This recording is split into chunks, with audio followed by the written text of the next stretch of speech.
Chapter 1. The Unlikely Arrival.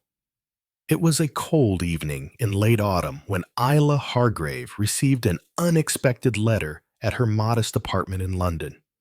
The address was elegantly scrawled, the seal of a distinguished family crest pressed into the envelope. Inside, the letter contained a simple but cryptic message. You are being watched. Soon, you will need to solve the greatest mystery of all. Isla, an investigative journalist known for her work on unsolved historical mysteries, had never encountered anything like this before. She'd received fan mail, tips from readers, even death threats from disgruntled subjects, but never something so direct, and never from someone who knew her so personally. The letter was from Dr. Alexander Mercer, an archaeologist with whom she had briefly worked years ago on a failed expedition to unearth a lost civilization in the Andes. Intrigued, but wary, Isla packed her bags for the remote Ashwood Manor. The manor, perched on the edge of a jagged cliff overlooking the dark, stormy ocean, was a place she had only heard about in whispered rumors. It belonged to Dr. Mercer, a man whose knowledge of ancient cultures and forgotten cities was unparalleled, but his mysterious disappearance a few years ago had placed a veil of secrecy around his estate. Isla wasn't sure what awaited her there, but she couldn't resist the call of an undiscovered story. Upon her arrival, she was greeted with an odd sense of tension hanging in the air. Dr. Mercer's estate was a sprawling, dilapidated mansion, its grandeur now fading with age. The guests in attendance were an eclectic mix of individuals, a wealthy but reclusive billionaire, a charming historian, a quiet artist, and a professor who specialized in occult studies. Everyone seemed to have something to hide, and the palpable unease in the air only made Isla more determined to uncover the truth. That evening, Dr. Mercer revealed his greatest discovery, a map to the legendary lost city of the Civitas Obscura, a civilization thought to have vanished hundreds of years ago. The map, he explained, had been passed down through generations, but no one had been able to fully decode it. However, he believed the key to unraveling the mystery was hidden within Ashwood Manor itself. Isla, who had researched the history of the lost city, couldn't shake the feeling that something was wrong. There was more to this discovery than just an ancient city. Suddenly, a loud crash interrupted the evening's quiet chatter. The lights flickered, and when they came back on, Dr. Mercer was gone. The map, the key to unlocking the mystery, had vanished as well. And in its place, a chilling message appeared on the walls of the manor. The hunt has begun. Chapter 2. The Cryptic Map. As the guests scrambled in confusion, Isla stood frozen, the fear creeping up her spine. Dr. Mercer's disappearance was far from an accident. Someone had taken him, and they had taken the map with them. But who and why? The police were contacted, but their investigation went nowhere. With no evidence of foul play and no sign of struggle, the authorities deemed it a case of voluntary disappearance. But Isla wasn't convinced. She knew Dr. Mercer better than most, and his disappearance had all the signs of something more sinister. She would have to solve this mystery herself.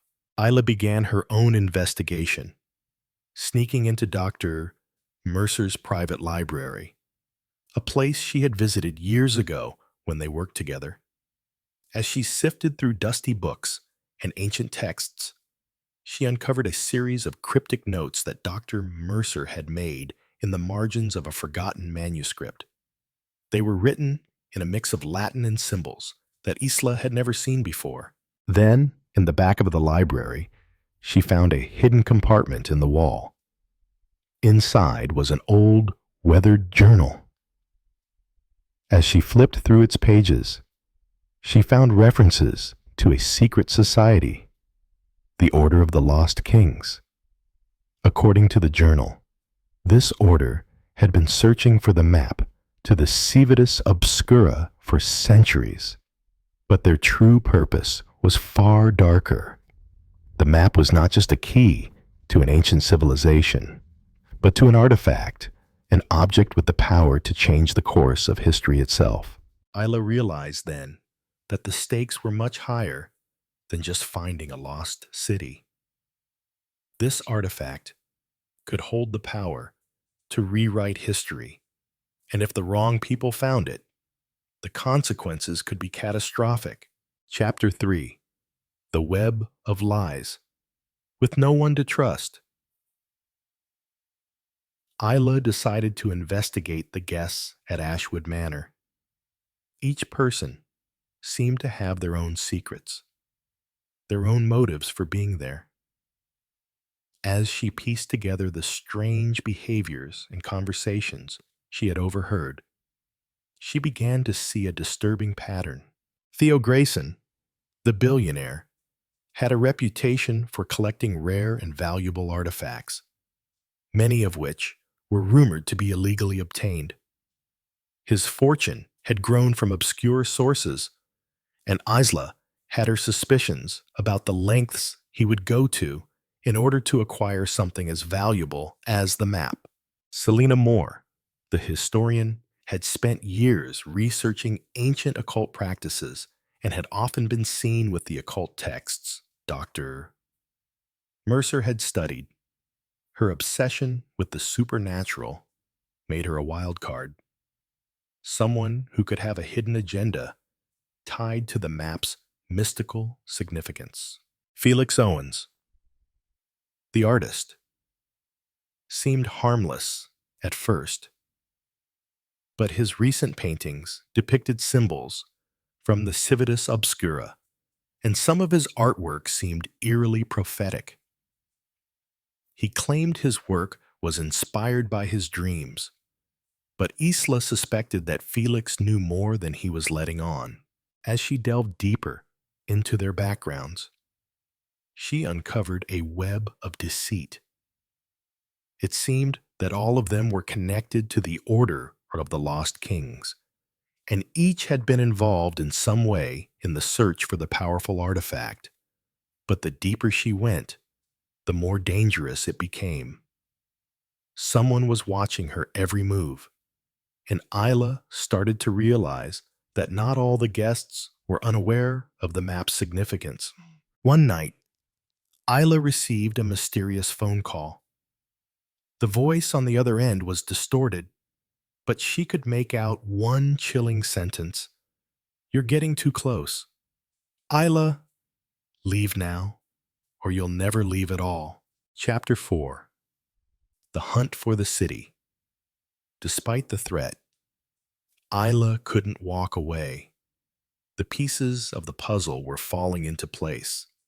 She and the remaining guests at Ashwood Manor decided to continue their search for the city. The cryptic map led them to a remote island off the coast of Ireland, where an ancient temple was said to be buried beneath the ground. The journey was perilous, and strange occurrences began to unfold. The closer they got to the island, the more Isla felt a creeping sense of dread. Someone was following them, someone who didn't want them to find the city. When they finally reached the island, they found the temple buried beneath centuries of overgrowth. But the moment they stepped inside, the traps began to activate. The air was thick with magic, and the walls seemed to pulse with an ancient energy.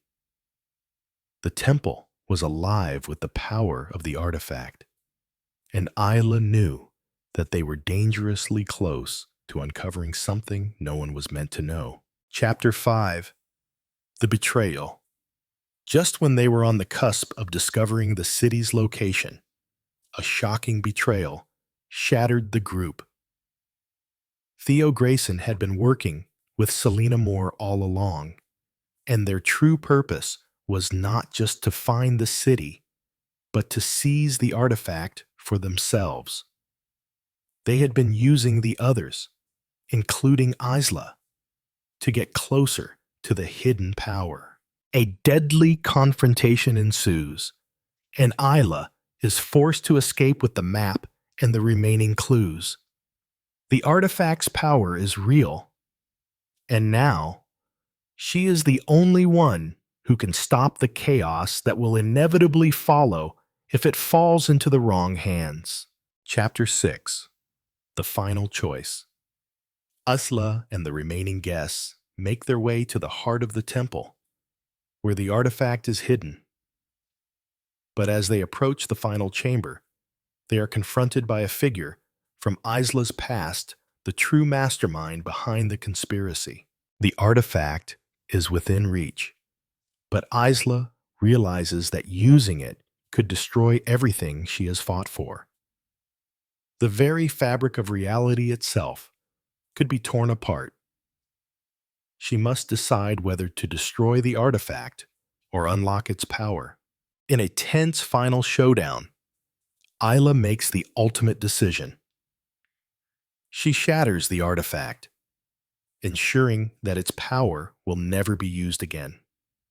The ancient temple collapses, and the remaining members of the Order are lost in the rubble. Epilogue. A new beginning. Isla returns home, forever changed by the events she's witnessed. The mystery has been solved, but the world will never be the same. There are still hidden forces, still shadows lurking in the corners of history, waiting for someone to uncover them. As Isla reflects on her journey, she realizes that the greatest mystery of all is not the one she solved, but the one that still remains, the eternal question of what lies beyond the veil of deception. Chapter 7. The Shadow in the Temple. Section 1. The Hidden Chamber. Isla's heart raced as she entered the heart of the ancient temple. The walls, covered in intricate carvings, pulsed with an eerie light, casting long, flickering shadows. The air smelled of damp stone and ancient dust. Every step forward brought her closer to the artifact that could change the course of history. The map had led them here to the final chamber, the place where the powers of the Civitas Obscura had been sealed away.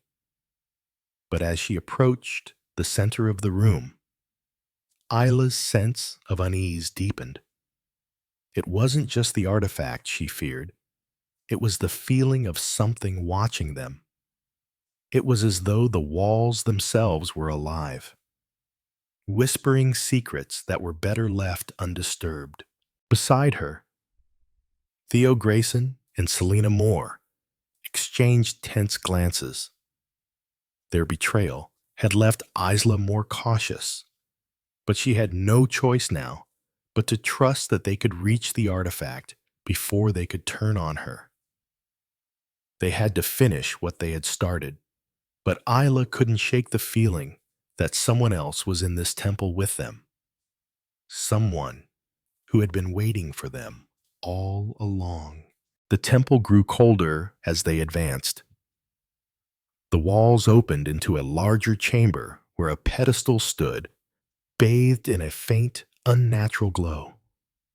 Upon the pedestal rested the artifact, a golden orb, etched with symbols that seemed to shift and change when viewed from different angles. It was as beautiful as it was terrifying. Before Isla could reach the artifact, a figure emerged from the shadows, stepping into the light. It was the figure from Isla's past, the one who had been orchestrating everything, the true mastermind behind the plot. Do you really think you can stop this, Isla? The voice was smooth, but there was a venomous undertone. Isla's blood ran cold. It was Reginald Vanford, the man who had once mentored her during her early years as a journalist, before he had vanished under mysterious circumstances. He had been thought dead for years, but there he was, standing before her, a cold smile curling on his lips. Reginald, you, Isla's voice was barely a whisper. You always were too perceptive for your own good, Isla, he said, with an eerie calm. I had to make sure you found the map, that you uncovered the city. The world needs to change. Isla, it needs to evolve. Isla shook her head. You were never really dead. Were you all this time? You've been orchestrating this entire thing. Reginald laughed softly. I had to disappear for a while. Yes, but the powers of the Civitas Obscura belong to me now, and once I use the artifact, the world will fall into my hands. History, fate, and destiny will all be rewritten. No one will stand in my way. Theo's eyes widened. You're insane. You can't control the artifact. It was never meant to be wielded by one person. Foolish as ever. Reginald sneered, stepping forward. I've already prepared everything. The artifact is just a tool, and I will use it to make the world into what it should have been. You will see, all of you, when I become the master of time itself. Section 2. The Power of the Orb. Isla's mind raced. She knew that the artifact held immense power, far more than any one person should control. But how could she stop Reginald before he could use it? Before she could act, the chamber trembled. The symbols on the artifact began to glow brighter, and the air seemed to warp and twist. A deep rumbling sound filled the room, as though the very earth itself was reacting to the activation of the artifact. What have you done? Selena whispered, her face pale. This isn't how it was supposed to happen.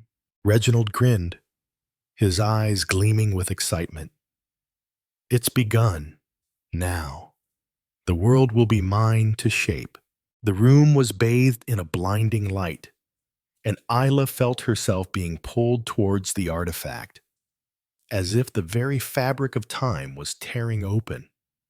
She tried to move, but the pull was too strong, and she was thrust forward, her fingers brushing the golden surface of the orb. In an instant, the world around her seemed to shift. Time itself fractured, the past, present, and future collided in a chaotic swirl. Images flashed before her eyes, ancient cities in ruins, people long dead, and the faces of those she loved, all distorted and twisted in ways she could not comprehend. The power was overwhelming. Isla could feel the world bending around her, and it was all she could do to keep her focus. Suddenly, a sharp voice pierced through the chaos. Isla, destroy it. It was Felix Owens, the artist, his face contorted in desperation.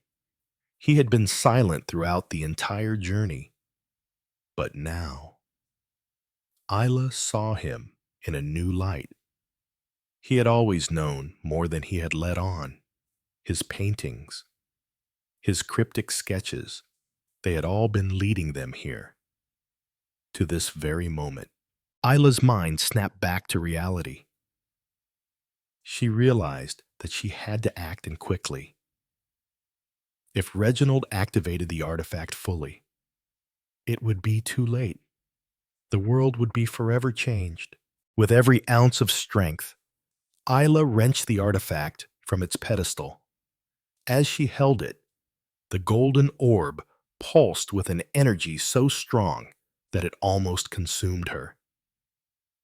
The power of the Civitas Obscura was too much for any one person to wield.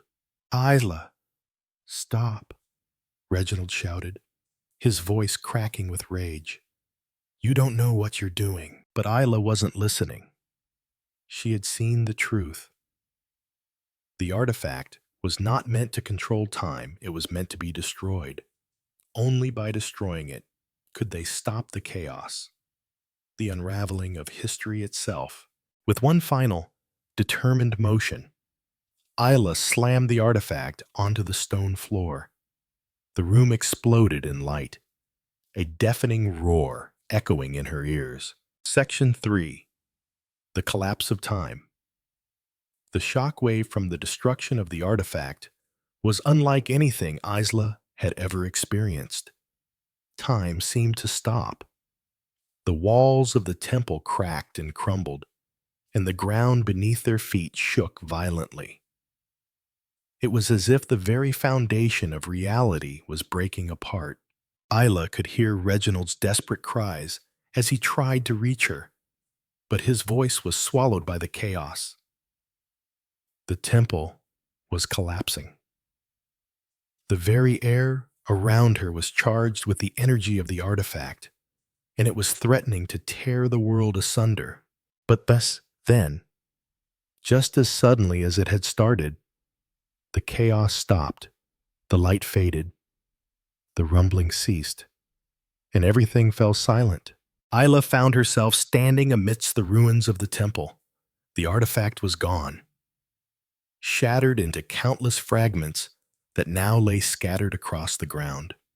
Time had been restored, but at what cost? Reginald lay motionless at the base of the altar, his body twisted in an unnatural position. His eyes were wide open, but his soul was no longer in this world. The artifact had claimed him, just as it had claimed so many others before him. Isla took a deep breath, her heart still racing. She had done it. The artifact was destroyed. The power that had threatened to consume everything was no more. But in the wake of its destruction, Isla knew that the world had been changed forever. Section 4. The Price of Victory. Isla stood in the ruins of the temple, her hands shaking from the ordeal. The weight of the moment settled in her chest. She had stopped Reginald, but the damage had been done. The fabric of time itself had been altered. She could feel it in the air, a quiet, unsettling shift. There would be consequences, no matter what. Felix approached her, his face somber. You did what had to be done, Isla. But now, we live with the aftermath. The remaining guests from Ashwood Manor had left the ruins. The adventure had ended, but the world they returned to was no longer the same. The knowledge of the artifact, the lost civilization, and the powers they had touched would always haunt Isla. As she walked away from the temple, Isla couldn't help but wonder, had they truly saved the world, or had they merely delayed its inevitable collapse? Epilogue. A new beginning. Months passed, and Isla returned to her life as a journalist. But the events at Ashwood Manor, the search for the Civitas Obscura, the artifact, and the choices she had made stayed with her. Isla had destroyed the artifact, but she knew that the forces that sought power over time were far from gone. The shadows of the past would always remain, waiting for the next person to uncover them. For now, Isla had found peace, but she also knew that her story was far from over. Chapter 8. The Shifting Sands, Section 1. The Weight of Knowledge. Months had passed since Isla destroyed the artifact. but the weight of that decision still pressed heavily on her. She had returned to London, resumed her work, and tried to forget the haunting echoes of the ruins beneath Ashwood Manor. But she couldn't escape the feeling that the world had shifted in ways she didn't fully understand. A new order was emerging, one that neither she nor anyone else could predict. One evening, while researching for a new article on forgotten civilizations, Isla received an encrypted message on her phone. It was brief, just a series of numbers and letters. But the accompanying note sent a chill down her spine. The veil of deception has been torn. You can never outrun the past. Isla's heart skipped a beat. The message was unmistakable. It was a warning. Someone knew what she had done. But who and why now? Her mind raced as she considered the implications of the message. Was this related to the Civitas Obscura? Had her actions at the temple unleashed something greater than she had realized? Or was this the consequence of having destroyed the chronolux, the artifact that had controlled time? Determined to find out, Isla reached out to Felix Owens, the artist who had been with her during the search for the Civitas Obscura. Felix had always seemed to know more than he let on, and perhaps he was the only one who could help her now. After a brief exchange, they agreed to meet in person. Section 2. A Hidden Threat. Isla met Felix at a small cafe in Soho, tucked away from the bustle of the city. Felix had changed since their time at Ashwood Manor. There was a heaviness in his eyes now, a wariness that spoke of deeper knowledge than he had previously shared. When he saw Isla, his expression softened. "You've received the message, haven't you?" Felix said, his voice low. "I've been expecting it." Isla nodded. "What does it mean?" "Felix. Who sent it and why?" After all this time, Felix sighed and looked around, as though checking for eavesdroppers. He leaned in closer. "The message is from the Watchers." Isla raised an eyebrow. "The Watchers? You mean the ancient order that was involved with the chronolux?" Felix nodded grimly. "Yes. The ones who believed they could control the flow of time, but they've never really disappeared. They've been watching. And now, with the artifact gone, they believe the only way to restore order is to reclaim the lost knowledge that was embedded in the artifact. But it's worse than that. They've been waiting for you." Isla's breath caught in her throat. "Why me?" "Because you're the key," Felix replied. "The destruction of the chronolux, the artifact that controlled time, it didn't just erase its power, it altered something fundamental.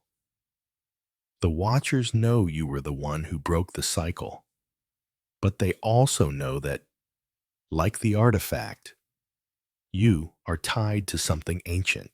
Felix's words hung in the air like a dense fog. Isla's mind raced, trying to process everything.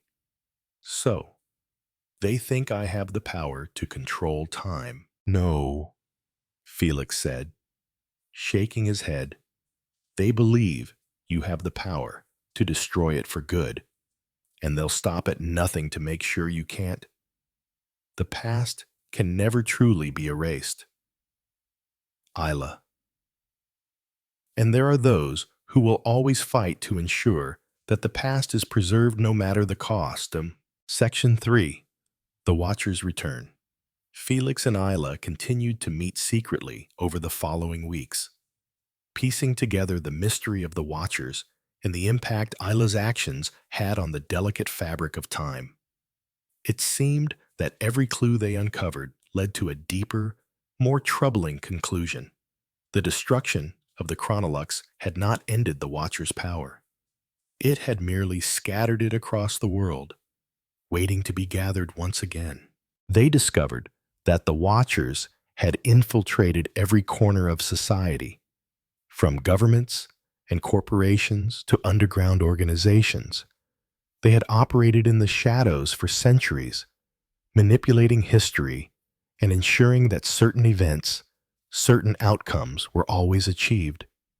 But Isla's destruction of the artifact had disrupted their control.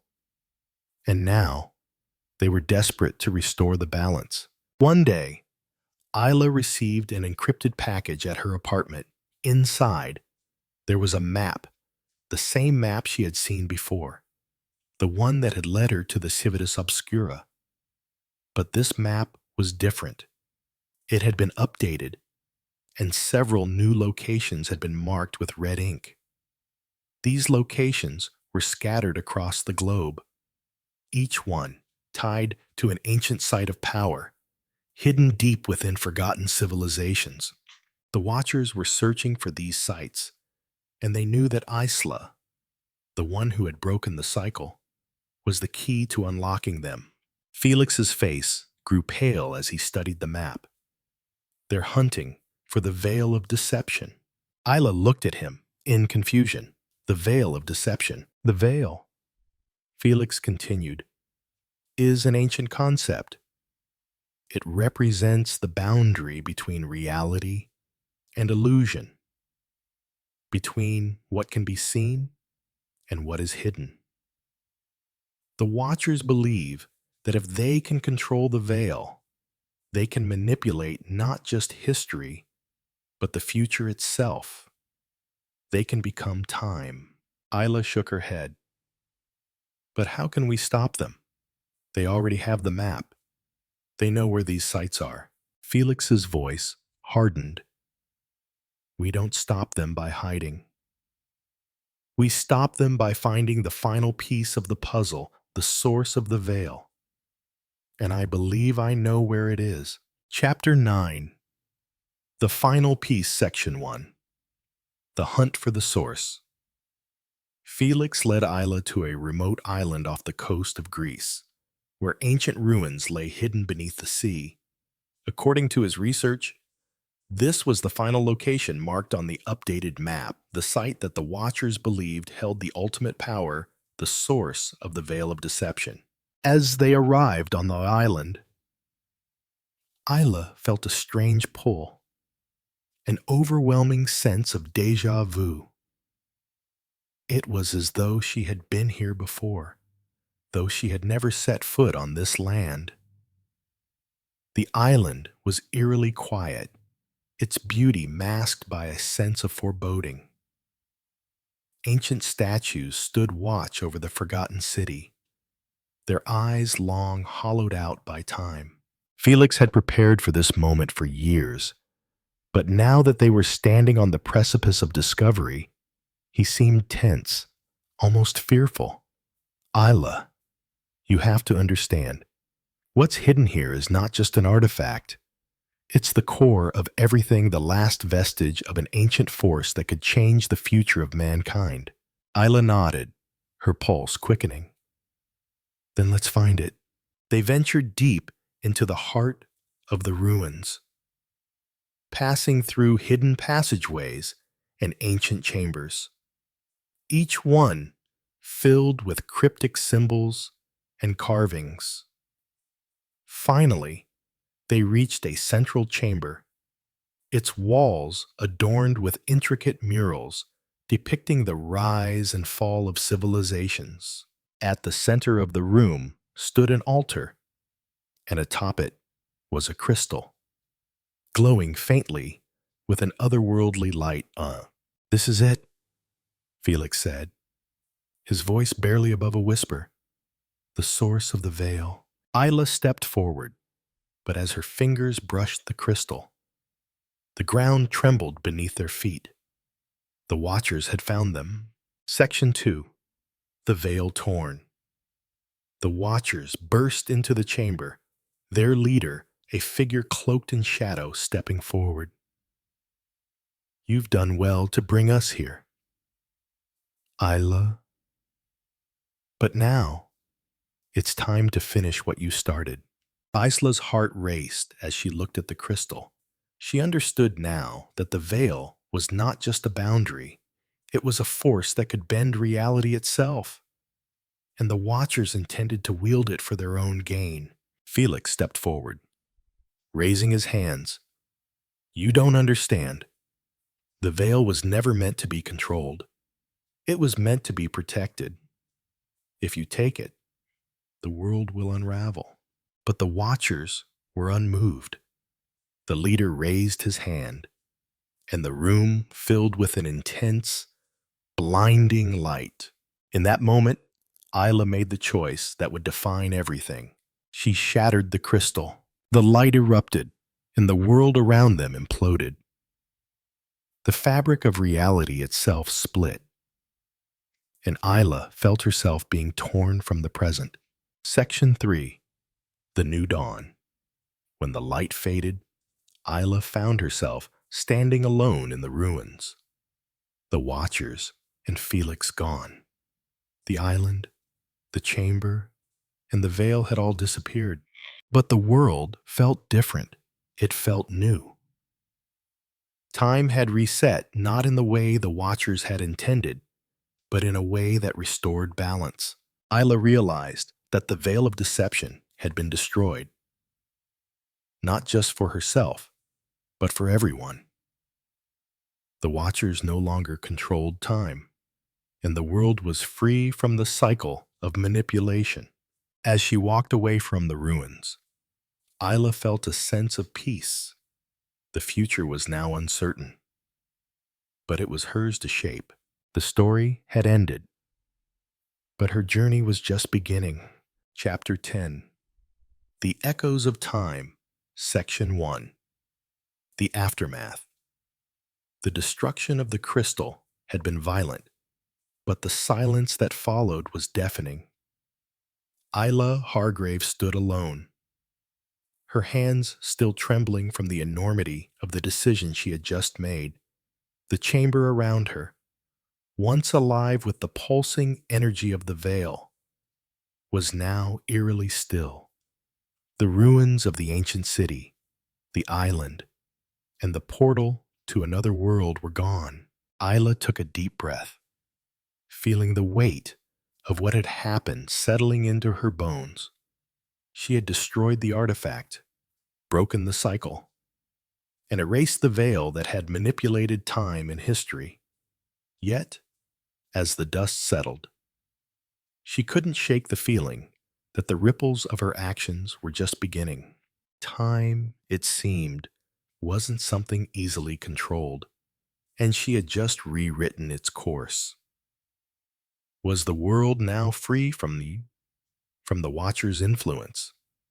Or had she inadvertently created a new kind of disorder? The question haunted her as she walked through the empty island, the remnants of the once grand civilization lying in pieces around her. Isla made her way back to London, but she could not escape the nagging suspicion that her victory had come at a greater cost than she realized. The Watchers were no longer a visible threat, but there were whispers that their influence had not entirely faded. And even worse, she had the feeling that they had not been the only ones watching. Section 2. Unforeseen Consequences. Back in her apartment, Isla tried to return to some semblance of normal life, but the unsettling silence of her actions lingered. Days passed without any word from Felix Owens, and she had no idea whether the other members of their group had survived the destruction of the temple. The final confrontation had been chaotic, and Isla had barely escaped with her life, let alone the answers she so desperately sought. She sat by the window, staring out over the city. She had done what she thought was necessary, but the unsettling truth was that she had never truly understood the full extent of the power she had unleashed. Time had been her enemy, but now it was her greatest ally, offering no comfort. The boundaries between past, present, and future had blurred. A knock on the door interrupted her thoughts. "Eh? Sahushkachal." Isla opened it to find Theo Grayson, the reclusive billionaire, standing on her doorstep, a grave expression on his face. "You're the last person I thought I'd see."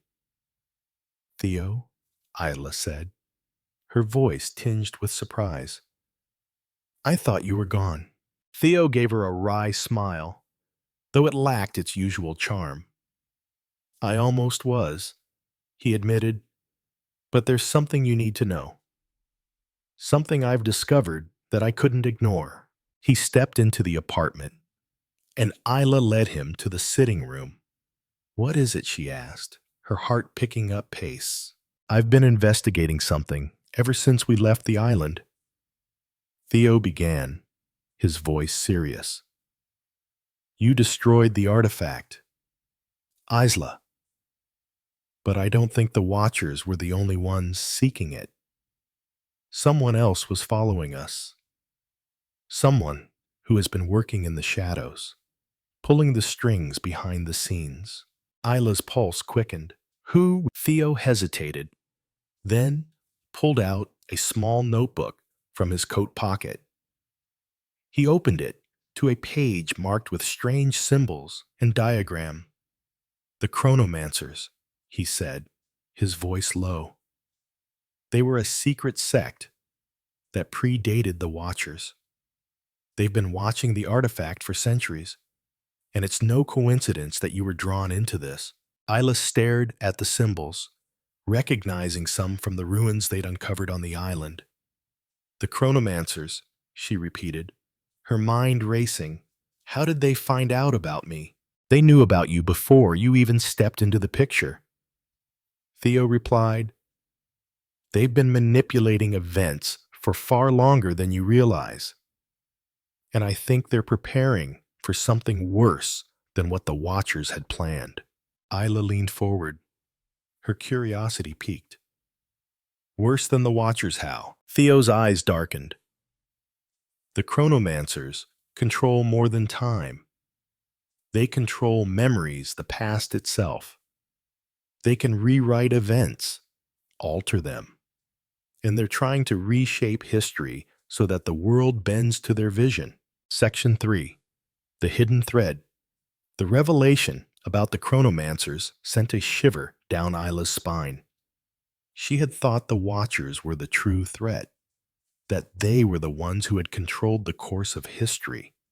But now she realized the full scope of their manipulation. The Chronomancers, whoever they were, had an even deeper and more sinister influence. "I have a plan," Theo continued. "I've been tracking them, and I've found a location, a place where they're gathering. We have to stop them. Isla. Before they rewrite history entirely." Isla's mind was racing. She had already disrupted one group's attempt to control time, but now she was faced with an even darker challenge. The Chronomancer's power was far more dangerous because they didn't just manipulate time, they controlled the memories of everyone involved in the events, making it impossible to know where reality began and their influence ended. "What's the plan?" Isla asked, determined to end this once and for all. Theo handed her a map. "It leads to an old library beneath the streets of Paris. It's where the Chronomancers believe the final piece of their ritual lies. We need to get there before they do. If we can stop them before they complete their ceremony, we can destroy their power." Isla nodded. "Then let's go. We don't have much time." Section 4. The Final Convergence. Isla and Theo arrived in Paris, tracking the Chronomancers through the winding streets. their steps growing heavier as they neared their destination. The air was thick with anticipation. They had made it to the heart of the city, but as they descended into the hidden library beneath the surface, they realized the true scale of what they were up against. The library was unlike any place Isla had ever seen. Its shelves were filled with countless volumes, many of which seemed to be written in languages that no one could read. The atmosphere was dense, as if every word ever written in these books had absorbed the energy of the past, shaping the future in ways Isla could barely comprehend. At the center of the library, a massive, ancient altar stood, surrounded by candles flickering with a dim, otherworldly glow. Figures cloaked in black robes stood around the altar, chanting in unison. The chronomancers were performing their ritual, their attempt to rewrite history. "You have come too late," one of them said, his voice cold.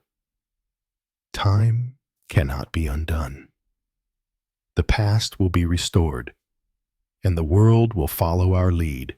Isla stepped forward, her resolve firm. "Not if I can help it." She reached into her bag and pulled out a small device, one that had been designed to reverse the effects of the chronomancer's rituals. It was the only way to stop them, a tool that could disrupt their power and reset the manipulation of time they were attempting. The final confrontation was swift. Theo and Isla fought their way through the robed figures, narrowly avoiding the effects of the ritual. As Isla activated the device, the energy in the room surged, and the chronomancer's chants faltered. With a final, blinding flash, the ritual was undone. The altar exploded in a burst of light, and the library began to crumble. The chronomancers vanished, their power destroyed. Section 5. A New Order. When the dust settled, Isla and Theo stood amidst the ruins of the chronomancer's hidden library. Time had been restored, but at what cost? The fabric of reality had been torn, and Isla knew that the effects of her actions would echo through history. "The world is safe," Isla said, though her voice was tinged with uncertainty. "For now." Theo gave her a somber nod. "For now. But the past will always have its hold. We've only bought time. The truth of history, of time itself, is never fully in our control." Isla glanced back at the ruins of the library, knowing that their victory was only a temporary one. The world had changed, but the shadows of time would always linger. She had made a choice to protect the future, but the future, she realized, would never be fully free. "Let's go," Isla said, stepping away from the crumbling ruins. "There's more to discover, and we're just getting started." Epilogue. The shadows of the past. As Isla and Theo left the library, the city of Paris continued to pulse with life around them. The chaos of the past few days had passed, but the echoes of their actions still reverberated through the streets. The chronomancers were gone, but their legacy lived on, and somewhere, deep in the shadows, another force was waiting for its chance to rise. Isla Hargrave knew that her work was far from over. The mysteries of time were vast, and the more she uncovered, the more questions seemed to arise. But for now, she would follow the path of truth, wherever it led. Chapter 11. The Unwritten Future. Section 1. The Return of the Shadows. The city of Paris had returned to its usual rhythm. People bustled in the streets, oblivious to the cataclysmic events that had unfolded beneath their feet. But Isla Hargrave couldn't shake the feeling that the shadows of the past were never truly gone. The chronomancers may have been defeated, but the truth was far more elusive. The delicate balance of time had been altered, and someone, some force, would always try to regain control over it. Isla found herself returning to her apartment, but she was no longer the same person who had stepped into Ashwood Manor months ago. The weight of what she had seen and done sat heavily on her, and the mystery that had begun with a single invitation had unraveled into something much larger: the destruction of the artifact. The veil of deception, it all led to one unavoidable conclusion. There were others, far more dangerous, still operating from the shadows.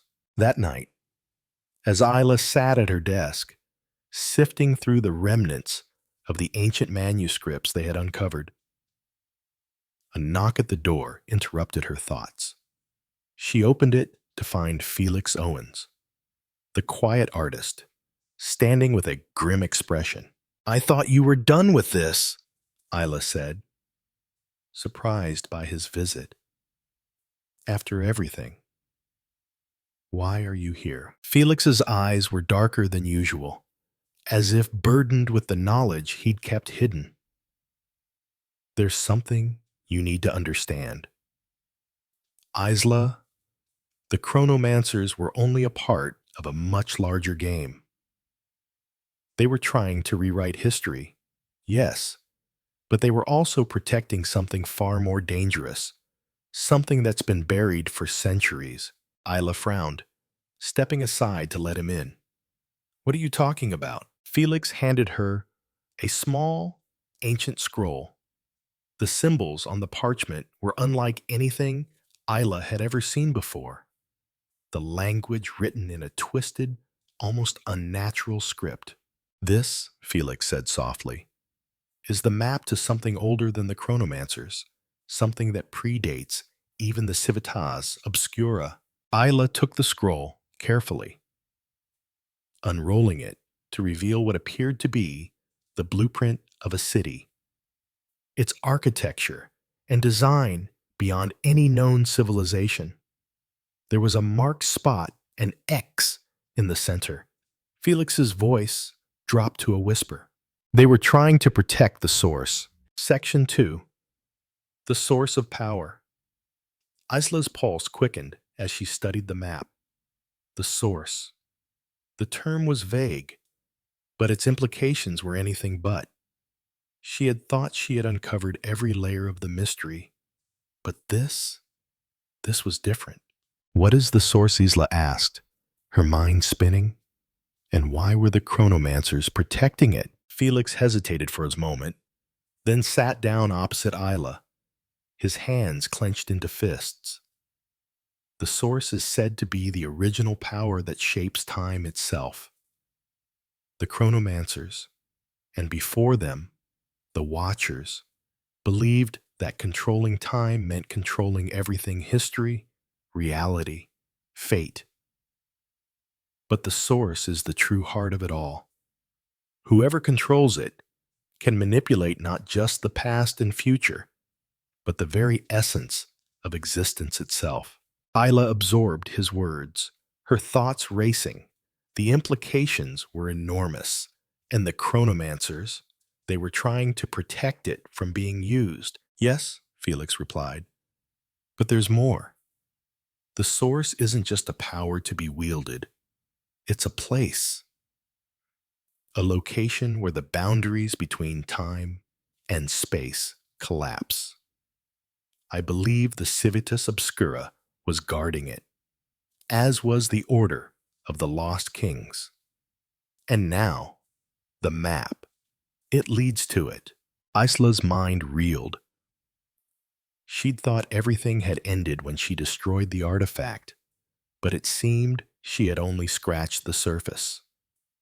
If the source truly existed, then all the destruction, all the chaos surrounding the chronomancers, had merely been the beginning.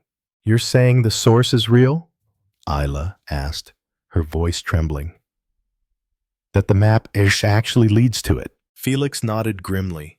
"I'm saying the source is real, and someone is going to find it. Someone has already found it." Section 3. The Shadows Return. Before Isla could respond, her phone buzzed with an incoming message. It was an encrypted text from an unknown number. The message was short, chilling, and direct. "The source belongs to us. You cannot hide from the past." Isla felt a cold rush of fear course through her. The message was a direct threat. Whoever was behind it knew she had uncovered the map. The mystery had escalated, and now she was being hunted. "They're here," Felix whispered, his voice filled with urgency. "They've found you, Isla. They found the map." A sudden realization dawned on Isla. The chronomancers weren't the end of the story. There were more players in the game, and they were determined to find the source. "We need to move," Felix said quickly. "Before they do, there's no time to waste." Section 4. The Descent into the Unknown. With no time to lose, Isla and Felix packed what little they needed and made their way to the airport. They boarded a flight to Athens, the first leg of a journey that would take them to the heart of the mystery, the ruins of an ancient city hidden beneath the sands of the Egyptian desert. The map, Felix explained, had pointed to this location, a place thought to be just a legend. But now, Isla knew it was much more than that. As the plane soared over the Mediterranean, Isla couldn't shake the feeling that the world she had known was slipping through her fingers.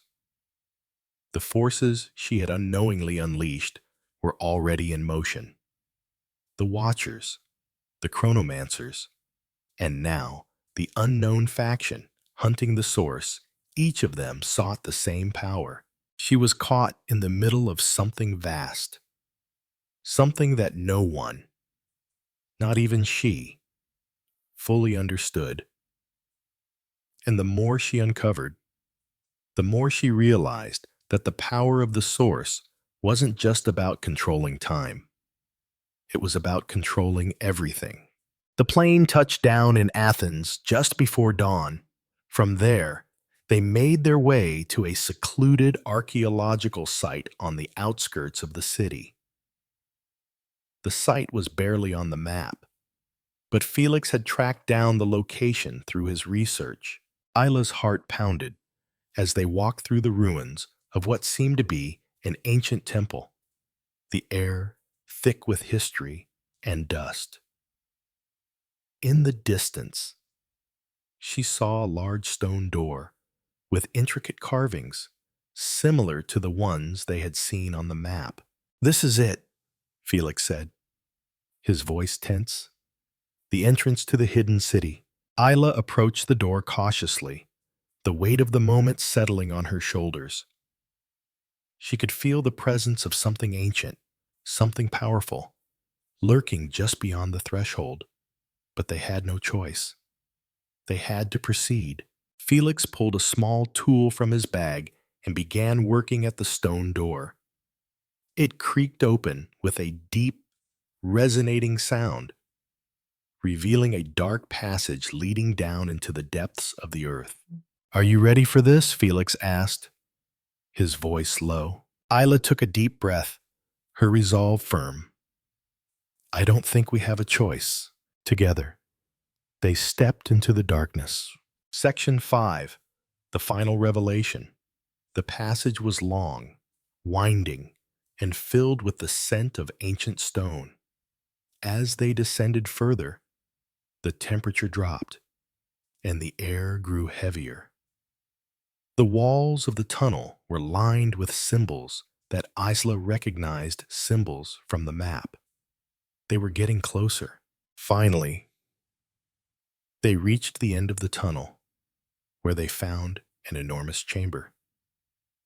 At the center of the room was a pedestal, glowing faintly in the darkness. And on that pedestal, resting beneath a protective glass case, was the source, a crystal, larger than any Isla had ever seen. It pulsed with energy, casting light across the walls. "Is it?" Isla asked, her voice trailing off. Felix nodded. "It is." Just as Isla stepped forward, the door to the chamber slammed shut behind them, and they heard footsteps approaching. Someone was already here. Isla turned quickly, her heart racing. The shadows around them began to shift, and figures emerged from the dark corners of the room. The figures were cloaked in black, their faces obscured. The watchers had arrived. "You should have stayed away, Isla Hargrave," one of them said, his voice cold and menacing. "The source was never meant for you." Isla's pulse quickened, and she stepped back, her hand instinctively reaching for the small device she had carried since her time in the temple. It was her only hope, the device that could disrupt the source's power. With a deep breath, she activated the device. The room exploded with blinding light. Section 6. A New Era. When the light finally faded, Isla found herself standing alone. The watchers were gone. The source was no longer pulsing with power. Everything had been wiped clean. The device had worked, but the cost was unknown. Isla knew that the struggle was far from over. The source had been destroyed. But the battle for control of time would never truly end. The Watchers and their kind would always seek to control what lay beyond the veil of deception. She took one last look at the ruins around her. Feeling a sense of finality, the world had been reset, but the questions remained. As she walked away from the chamber, Isla realized that her journey had not ended. It had only just begun. Epilogue. The Endless Pursuit. Months later, Isla returned to her quiet life in London, but the shadows still followed her. The mysteries of the Source, the Watchers, and the Chronomancers had shaped her destiny.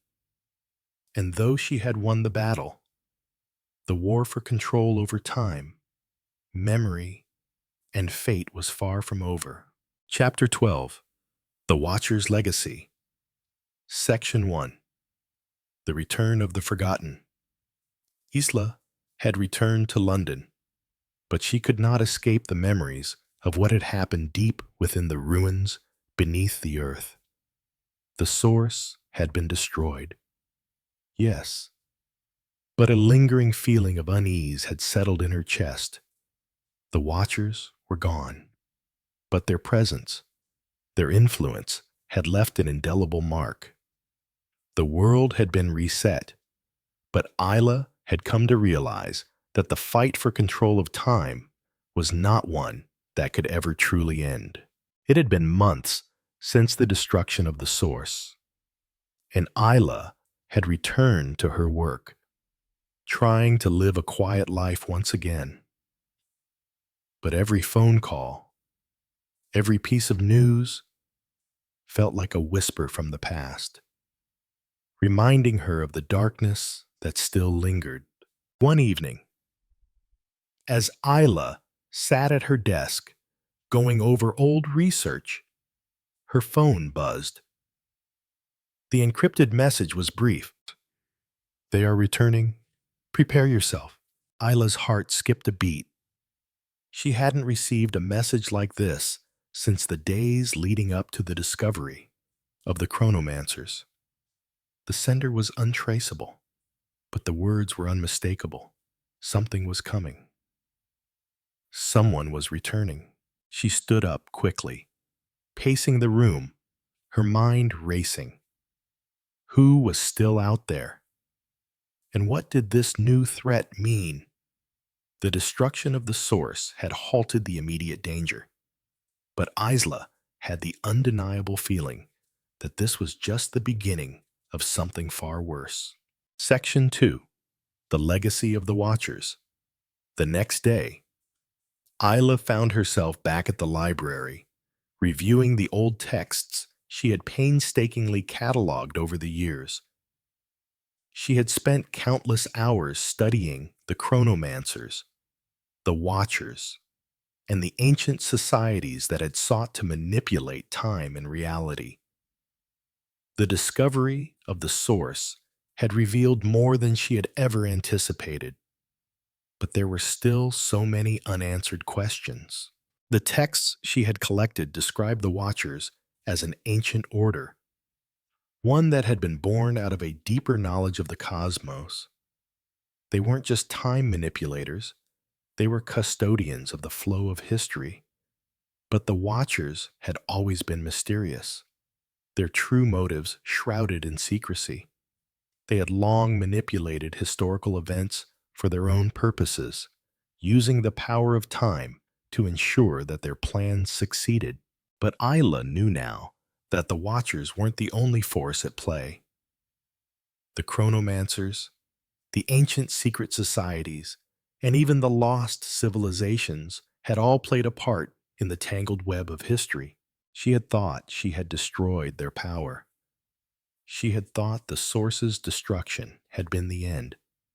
But now, with this new message, she realized how naive she had been. The Watcher's influence was far more insidious, and their reach extended beyond what she could have ever imagined. Isla leaned back in her chair, staring out the window at the bustling city of London. She had faced countless challenges before, but this was different. She was no longer just a journalist uncovering lost artifacts. She was entangled in a battle for control over time itself. Section 3. The Gathering Storm. A week later, Isla received an unexpected visit. She was just finishing her morning coffee when a soft knock echoed from her door. She hesitated for a moment before opening it. Standing there was Theo Grayson, the billionaire who had once been a part of their journey. His face was pale, his eyes filled with an unspoken dread. "You need to come with me," Theo said, his voice tense. "It's happening again." Isla didn't hesitate this time. She grabbed her coat and followed Theo out the door, unsure of what awaited her. They didn't speak as they traveled across the city, the atmosphere thick with anticipation. The air seemed to crackle with an energy Isla hadn't felt since their days at Ashwood Manor, days that had changed everything. Finally, they arrived at an old mansion on the outskirts of London, a place Isla had never been before. Theo led her inside, down a narrow hallway filled with old books and artifacts. The room they entered was dimly lit, the air heavy with the scent of ancient parchment. Inside the room, several people were gathered. Among them was Felix Owens, the artist, his expression grim, and Selina Moore, the historian, who had once been a part of the chronomancer search. But there was someone else there, someone Isla did not recognize, an elderly man. His face weathered with age, but his eyes sharp and calculating. He looked at Isla with a sense of recognition. "The Watchers are returning," the elderly man said, his voice grave, "and they are not the only ones." Isla took a deep breath. "I thought we destroyed them. I thought it was over." The man shook his head. "You destroyed their power, but you didn't destroy their legacy. The Watchers are eternal. They are bound to the flow of time itself. And now they are waking up. The time has come for them to reclaim their place. Hila's heart pounded in her chest. She had known it was too good to be true. The Watchers had not disappeared. They had only been lying dormant, waiting for the right moment to reassert control. "Who is this man?" Isla asked, her voice tight with fear. "He is a guardian," Felix said, his tone somber. "One of the last living members of an order that opposed the Watchers long ago. He is the key to stopping them again." The elderly man nodded slowly. "My name is Victor Danton, and I have spent my life studying the Watchers. I have seen what they are capable of, and I know the truth. They are preparing for something far more dangerous than anything you've encountered before. They are going to merge time with reality itself." Isla looked around the room, the weight of the moment settling on her shoulders. Merging time with reality. How is that even possible? Victor sighed. They have found a way. The source was not the end. It was merely the beginning. The Watchers intend to use something far older and more powerful than the artifact. They are going to tap into the very fabric of the universe. Isla's thoughts raced as she pieced together the implications of Victor's words. The Watchers had always been after control of time, but now they were seeking to do more than just bend history. They were attempting to rewrite reality itself, merging different timelines and creating a new world, one where they were the ultimate rulers. "We have to stop them," Isla said, her voice determined. "How?" Victor stepped forward, his hands trembling. "We need to find the chronotome, the final key to their power. It is the ancient book that contains the formulas to control time. With the chronotome, the Watchers will be able to bring their vision to life, but we cannot let them find it first." Section 4. The Race Against Time. The hunt for the chronotome took Isla, Theo, Felix, and Selena across the globe.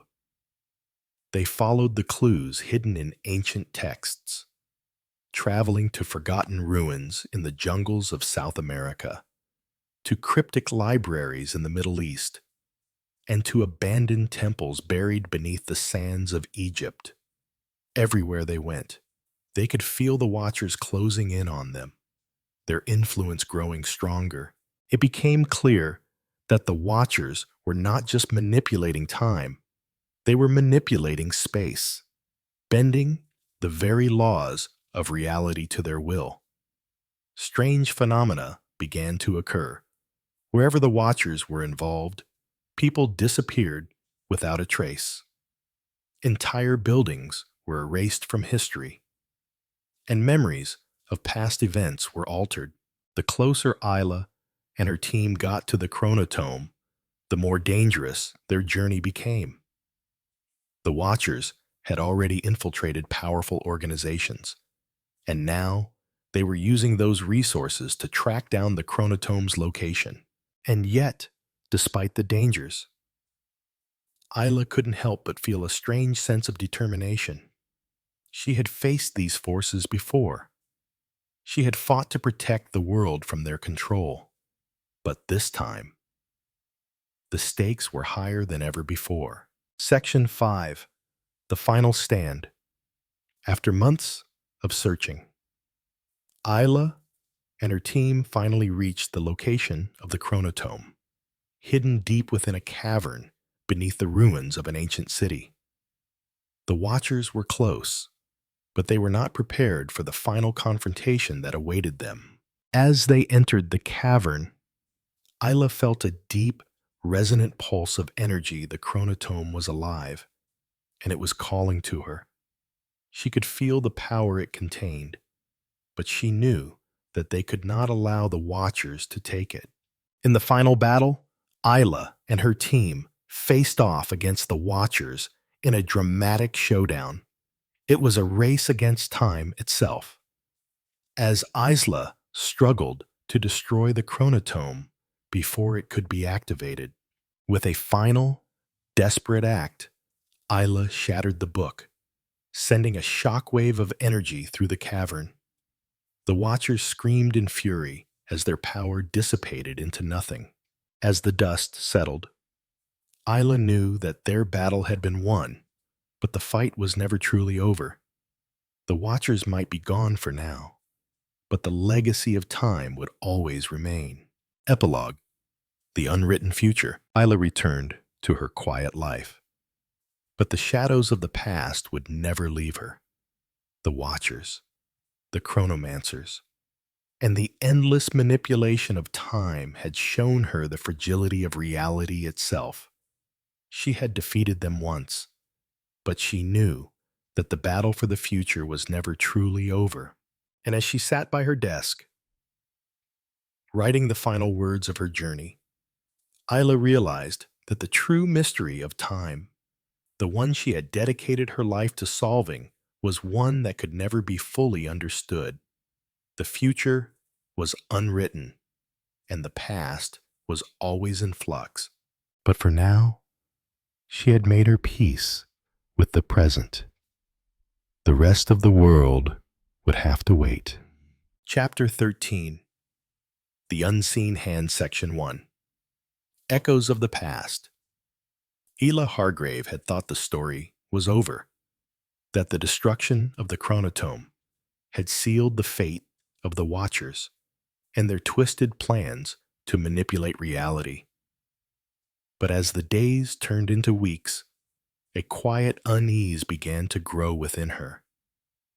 The Watchers had been vanquished, but their influence was still present in the world's subtle, hidden in the corners of history, waiting for the right moment to resurface. In the aftermath of their victory, Isla found herself increasingly restless. She had returned to her writing, focusing on less dangerous stories, trying to convince herself that life had returned to normal. But the strange occurrences that had begun to plague her thoughts were too frequent to ignore. Dreams of shifting landscapes, memories of places she had never visited, and faces of people she couldn't place, all tied to the same inexplicable feeling that something she had yet to uncover was still lurking in the dark. One evening, as she sat in her apartment reviewing some notes, Isla received another encrypted message. It was short, but chilling. The veil was never truly destroyed. It was only hidden. Isla felt a chill crawl up her spine. The veil, that cryptic phrase? The same one the Watchers had mentioned in their last moments. She had thought she had destroyed the veil of deception, along with the source. But clearly, she had been wrong. It hadn't been eradicated. It had merely been concealed. And now, someone was watching her again. Section 2. A New Beginning. Isla couldn't ignore the message. She had faced the Watchers before, but this felt different. They were no longer the overt threat they once were. They had evolved, become more elusive. The message seemed to suggest that the battle she had thought was over was far from finished. She immediately contacted Felix Owens, the artist who had once been part of the team that journeyed to the Civitas Obscura. Felix had always known more than he let on, and Isla now recognized that he might hold the key to understanding the full scope of what had happened. Felix agreed to meet her in a quiet cafe in London. When he arrived, his face was grimmer than usual, his posture more guarded. I received the same message. Isla, Felix said, sitting down across from her. But it's worse than you think. The veil isn't just a concept. It's an artifact. And it's not gone. It's waiting. Isla stared at him, her mind racing. What are you talking about? We destroyed the artifact. We broke the veil. It's over. Felix shook his head, his eyes dark with concern. No. Isla, the veil of deception isn't something that can be destroyed so easily. It's tied to the very fabric of reality. When we destroyed the artifact, we only severed one thread. The Watcher's true power isn't in the manipulation of time or history. It's in their ability to keep the veil intact. Isla leaned forward, her voice tight with disbelief. The veil is still here, hidden somewhere, and they're still using it. Felix nodded. Exactly. They've been waiting for the right moment to bring it back. And I think they found it. Section 3. The Hidden Forces. Felix and Isla decided to revisit the ruins of the temple in Greece, where the final confrontation had taken place. They both felt that the answers they sought were hidden there, beneath layers of dust and time. The Watchers may have been defeated, but they were not the only force at play. There was something much older at work, something tied to the very structure of reality itself. As they journeyed to the island, Isla couldn't help but feel that they were walking into a trap. The air seemed thick with tension, and the closer they got to the temple, the more the world around them seemed to distort. The landscape around them shifted, like a dreamscape flickering between different realities. When they reached the ruins, Isla was struck by how much they had changed since their last visit. What had once been a secluded, abandoned site now seemed alive with energy. The stones vibrating beneath her feet. The carvings on the walls, once a faint memory, now glowed with an unnatural light. This place isn't like it was before, Felix murmured, his voice tinged with awe. The veil is here, Isla. It's been reactivated. They ventured deeper into the temple, where the remnants of the altar stood. But this time, something was different. At the center of the room was a shimmering portal, an opening in the air itself. The veil was no longer a mere concept. It had materialized, a doorway to another reality, one that had been hidden from the world for centuries. Isla took a step closer, her hand instinctively reaching out to touch the swirling vortex. But before she could make contact, a shadow moved in the corner of her vision. A figure stepped out of the darkness, his face obscured by a hood. Isla froze, her heart racing. She had known that the Watchers would return, but she hadn't expected them to manifest like this as an invisible force, a presence that bent reality to their will. I see you found the doorway, the figure said, his voice smooth and calculated. But it's too late. Isla, you cannot stop the inevitable. Isla recognized the voice. It was Reginald Vanford, the man who had once been her mentor, now the leader of the Watchers. His eyes glinted from beneath the hood, and his smile was cold, filled with a dark promise. The veil has been restored, Reginald continued, and now we are the ones who will reshape history.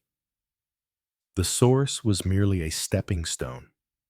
The true power lies in controlling the very fabric of existence itself. Isla's pulse quickened. She realized that she was not just facing Reginald anymore.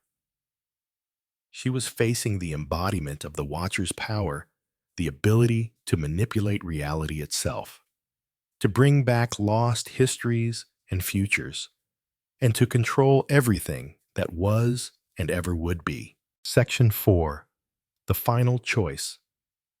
Isla's mind raced. She couldn't let Reginald and the Watchers use the veil for their own purposes. If they succeeded in their plans, everything she had fought for, everything she had sacrificed, would be for nothing. The world would fall into chaos. Time itself would fracture, and no one would be able to stop them. Felix stepped forward, his voice steady. Isla, we can't let them control the veil. If they use it, they'll change everything. Isla nodded, her eyes fixed on the portal. But how do we stop it? We can't destroy it like before. We don't have the chronotome. We don't have the artifact. Reginald chuckled softly, sensing their desperation. You're wrong, Isla. You do have the key. The ground beneath them trembled as Reginald raised his hand, and the portal shimmered more brightly. The veil cannot be destroyed.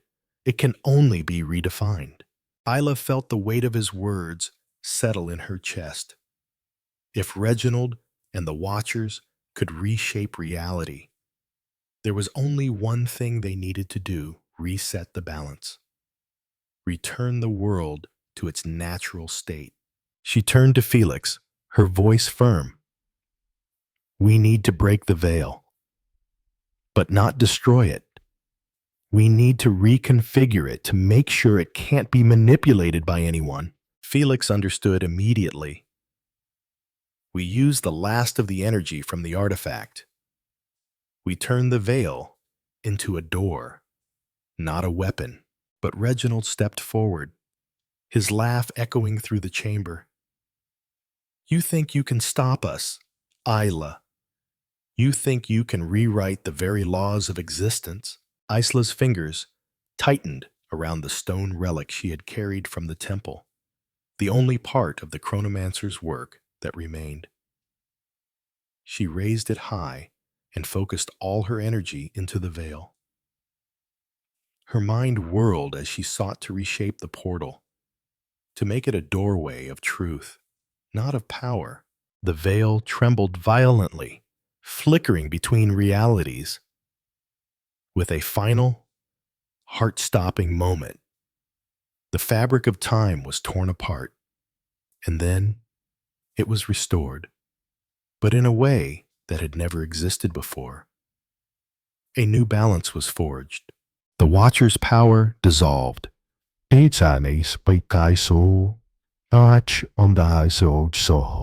Reginald's expression faltered, his form flickering as the portal's energy consumed him. Section 5. The New Dawn. Isla stood alone in the quiet aftermath. The veil was gone, but the world was intact. Time had returned to its natural flow. But something fundamental had changed. The boundaries between the past, present, and future were no longer fragile. The Watchers were gone, their influence erased from existence. Felix stood beside her, his face filled with quiet relief. It's over, Isla, for now. But Isla knew the truth. The Watchers had been defeated, but the power of the veil was too great to be fully eradicated. It would always be a force lurking beneath the surface, waiting for someone to find it again. Isla turned to Felix, a slight smile on her lips. I suppose the mysteries of time are never truly over, but for now, we've done enough.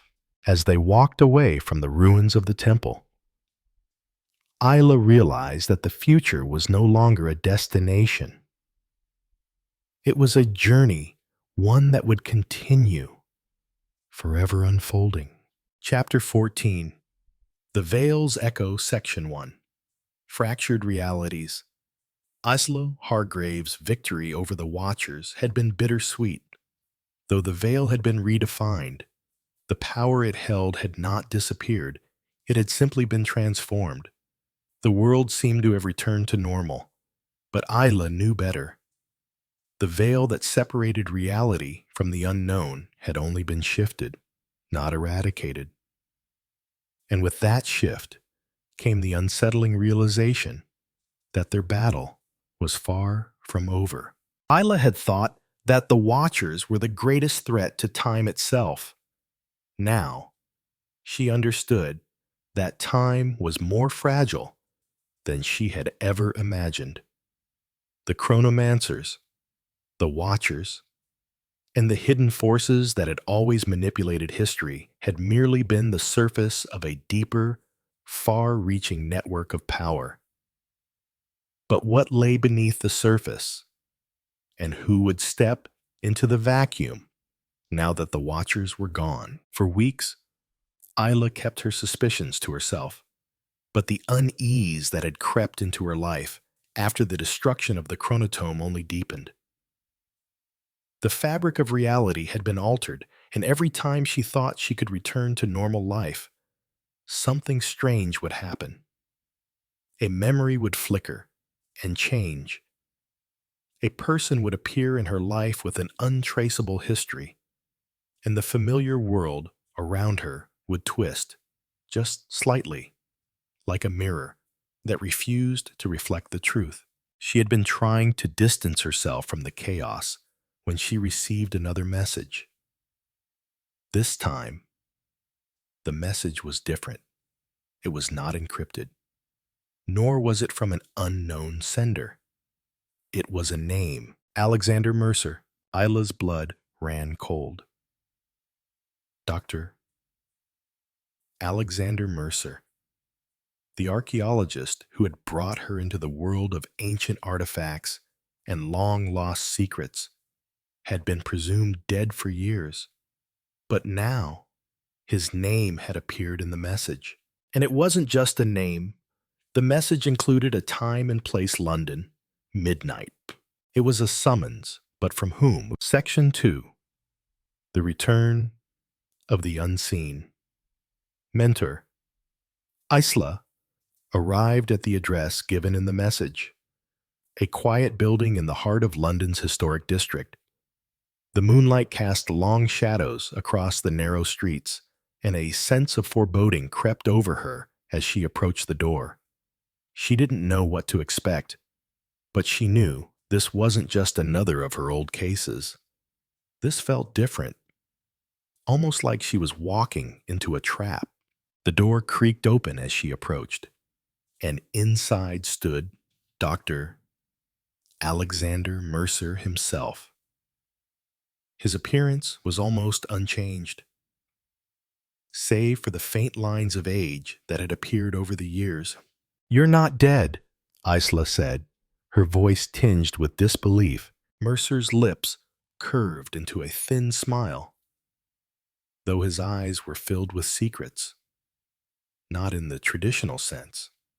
"No, but I've been away for a long time." He motioned for her to enter, and she stepped into the dimly lit room. The walls were lined with ancient tomes, strange artifacts, and unfinished maps. Mercer had always been a man of mystery, but now, with his return, everything seemed to click into place. "Why did you disappear? What happened to you?" Isla asked, trying to understand how the man she had once known had been so thoroughly erased from history. Mercer looked at her with a quiet, knowing gaze. "I disappeared because I had to. After the veil was broken, I realized that there were forces more dangerous than the Watchers. The veil, as you know, is more than just a barrier between worlds. It is the line that holds reality together. Once it began to tear, I knew that things were going to change." Isla frowned. "What do you mean by change?" Mercer sighed, walking over to a map on the wall, which depicted strange, ancient symbols and locations around the world. The Watchers weren't the first to understand the veil's power. They merely sought to control it. The real danger lies in the entities who have always been watching, beyond the veil. Isla's curiosity grew, and her mind raced.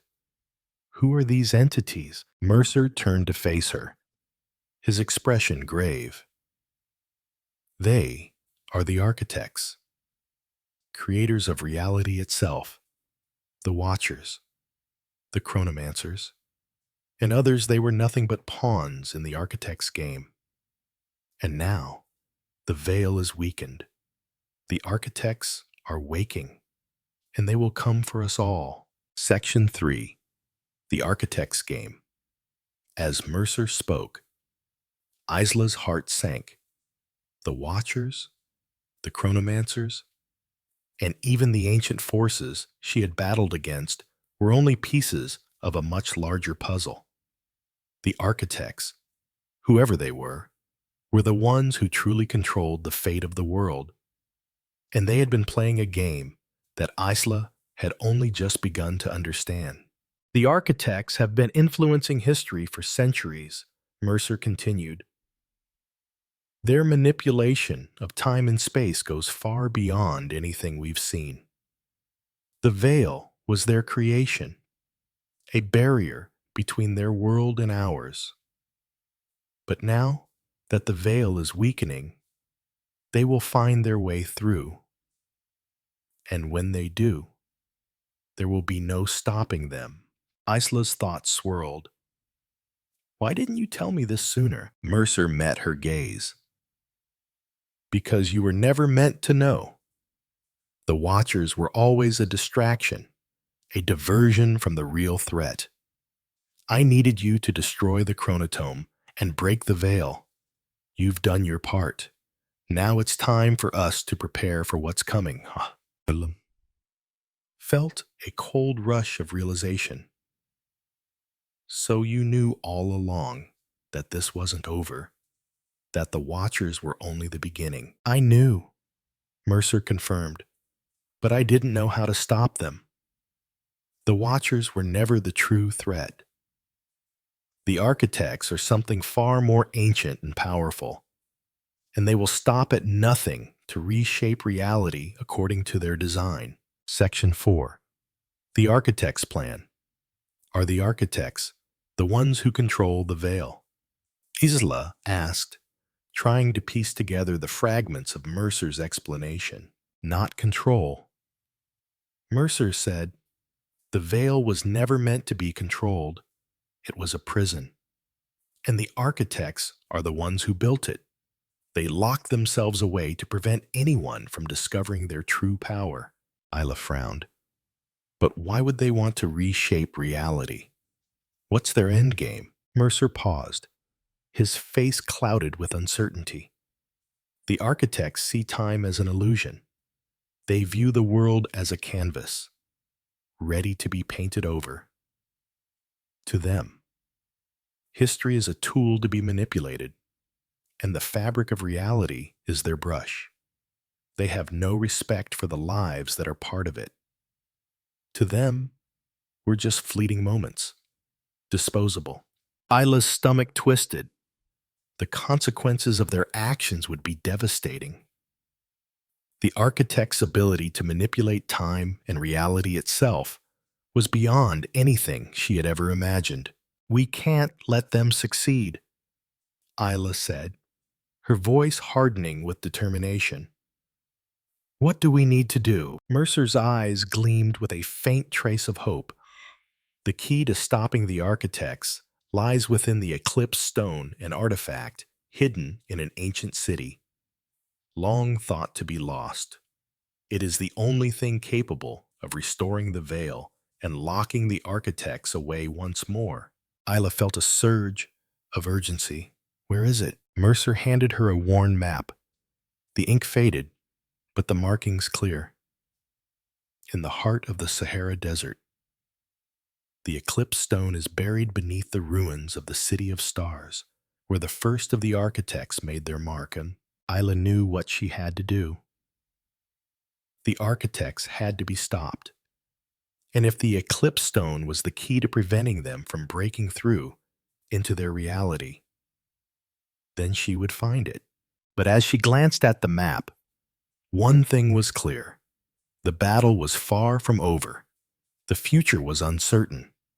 and time was slipping through her fingers like sand. The architects were coming, and she had only one chance to stop them. Section 5. The Descent into the Desert.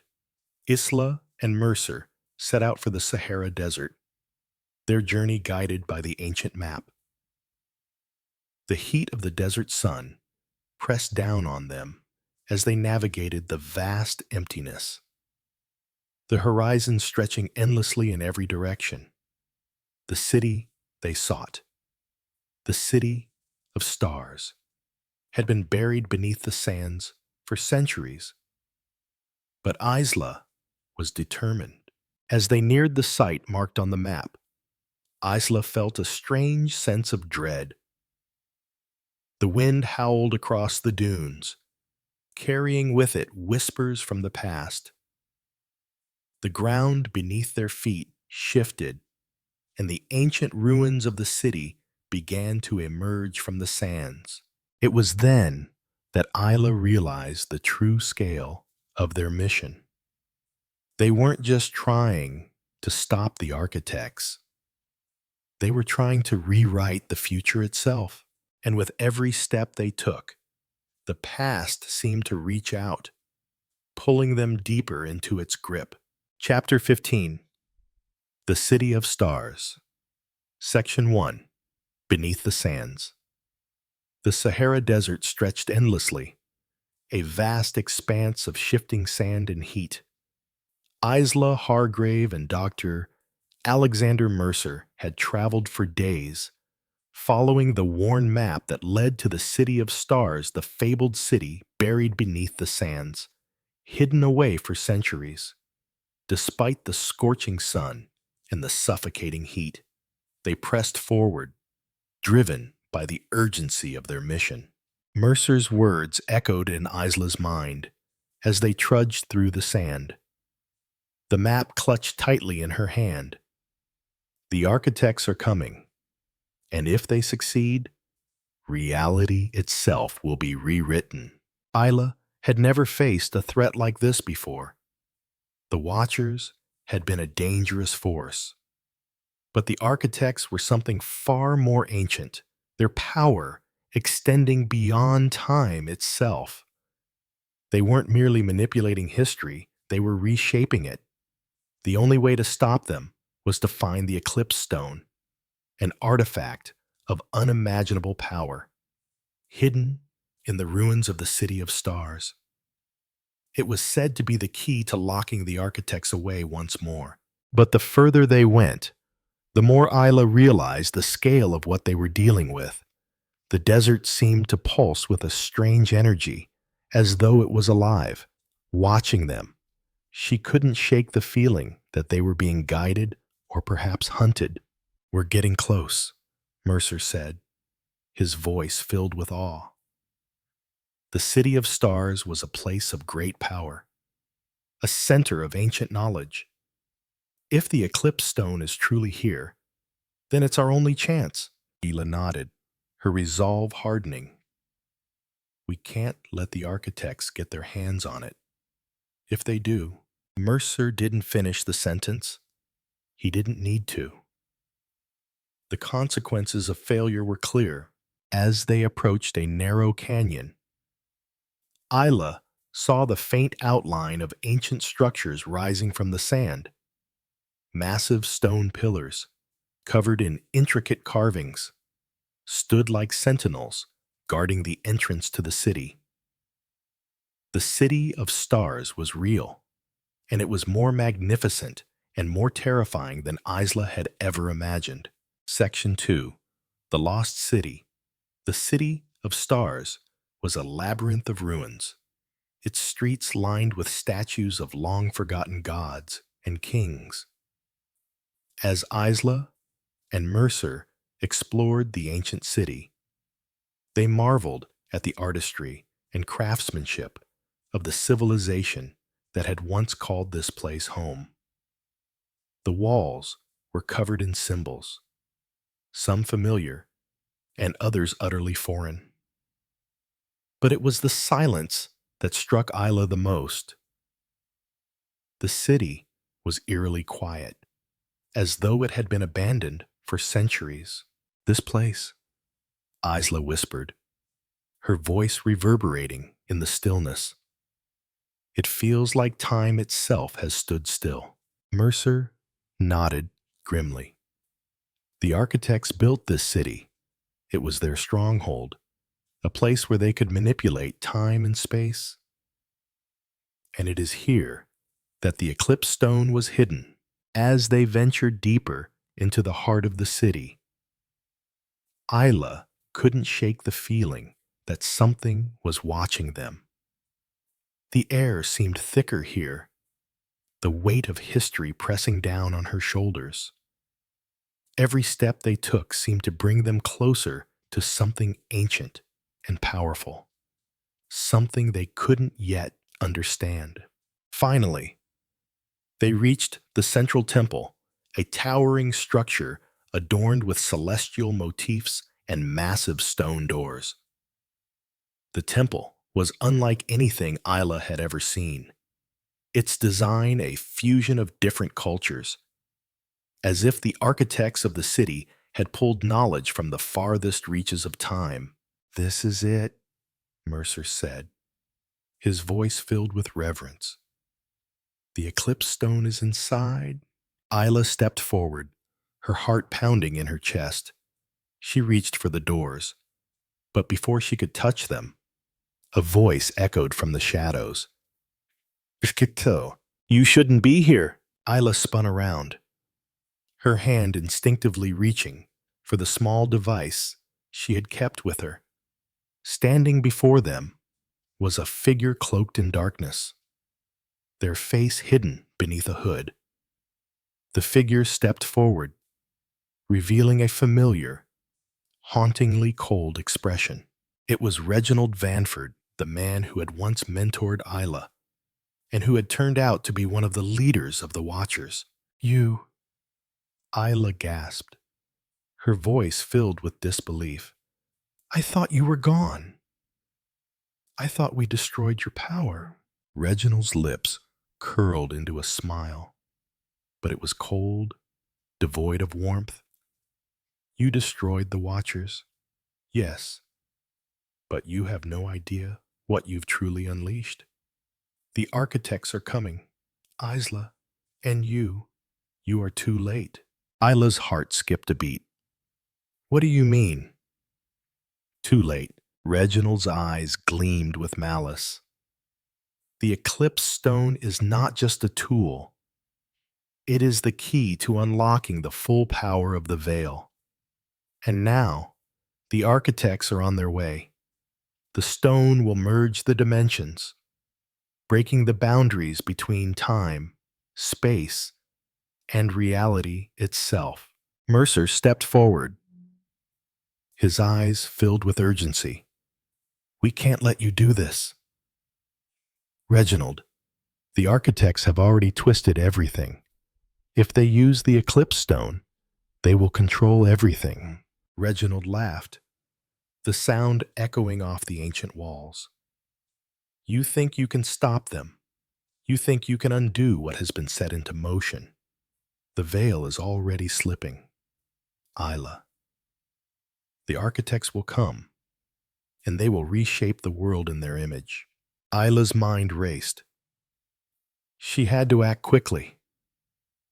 If Reginald and the architects succeeded, everything she had fought for would be lost. In a moment of clarity, Isla made a decision. She pulled the small device from her bag, the same device that had disrupted the Watcher's power before. If she could use it on the eclipse stone, maybe, just maybe, she could stop whatever Reginald was planning. "You don't understand." "Reginald," Isla said, her voice filled with determination. "You're not the one who controls time, and you never will be." With a swift motion, Isla activated the device. Amaki Psyche. Isasa Place. Section 3. The Battle for Reality.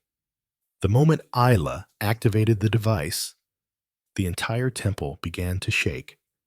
The ground trembled beneath their feet as the eclipse stone pulsed with an intense, blinding light.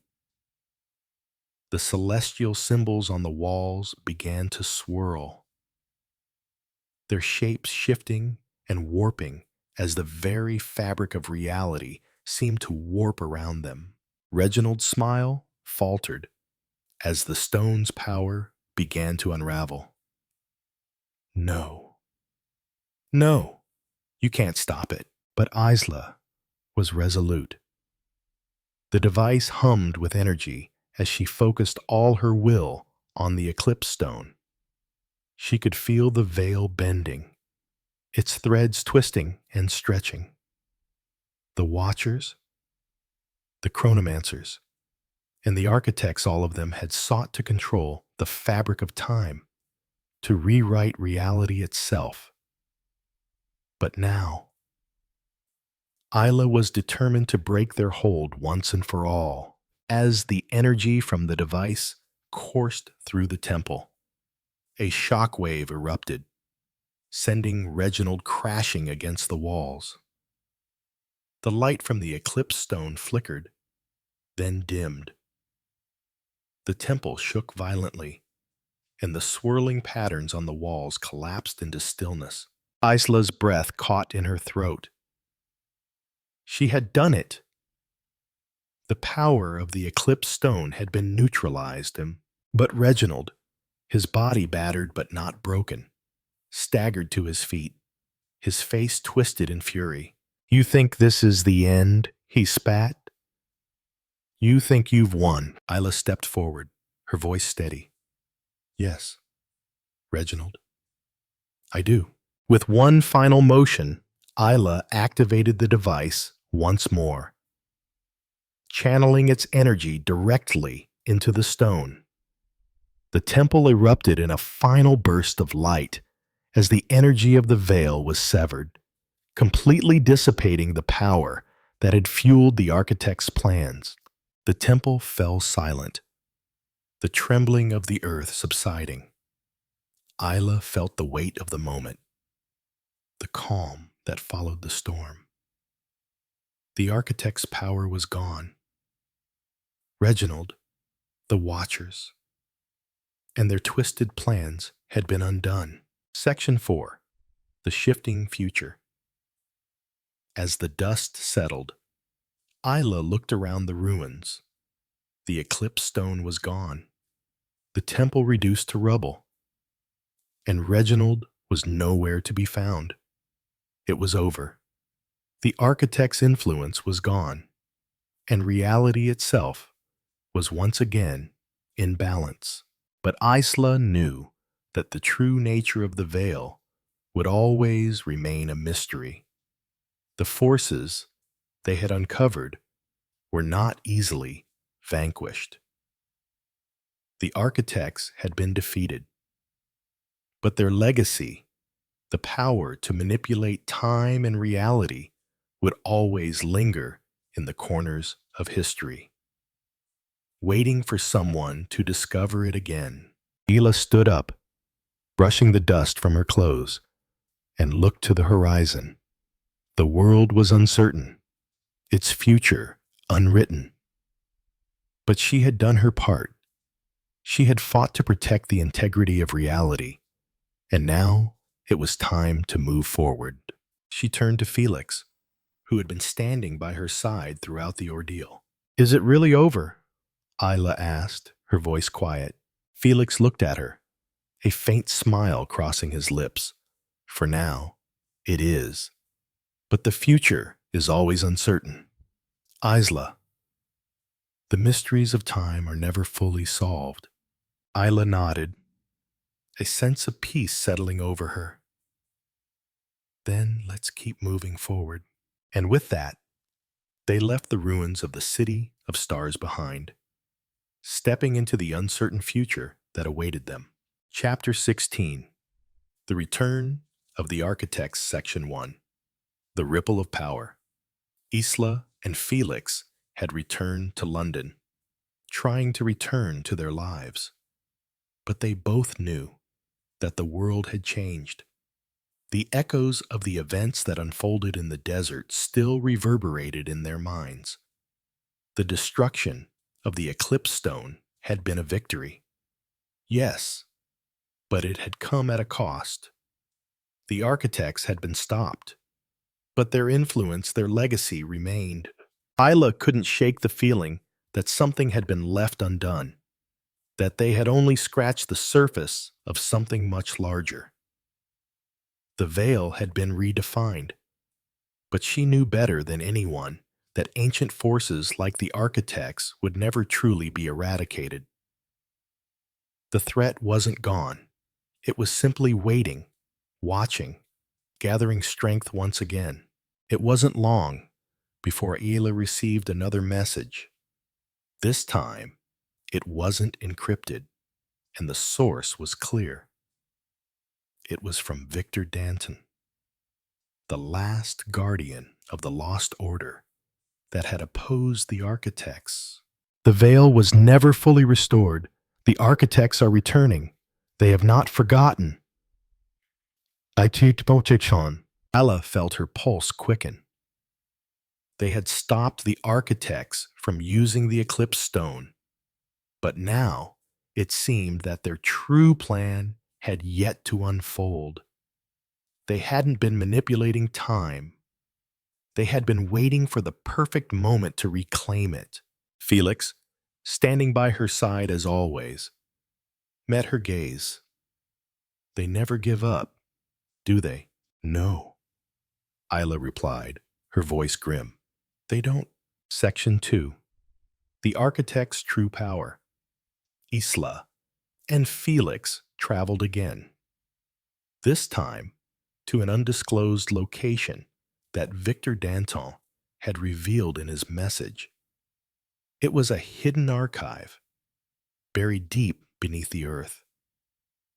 One of the last remaining sanctuaries of knowledge that the architects had left behind. The archive was located under an ancient monastery in the Swiss Alps, a place that had been shielded from the world for centuries. As they arrived, the air was thick with tension, the very landscape seeming to shudder with the weight of the past. The monastery, tucked away in the heart of the mountains, appeared unassuming from the outside, but beneath it lay a vault of unimaginable power, the architect's final secret. The truth of the architects is buried here. Victor had said in his message, "You must find it before they do." The door to the hidden archive was locked, but Isla knew how to break in. Inside, the walls were lined with ancient texts, scrolls, and artifacts, many of which seemed to pulse with a strange, unearthly energy. It was as if the very foundation of the monastery was built to house their knowledge and their power. Felix scanned the shelves, his eyes scanning each text carefully. He reached for a book that seemed different from the rest.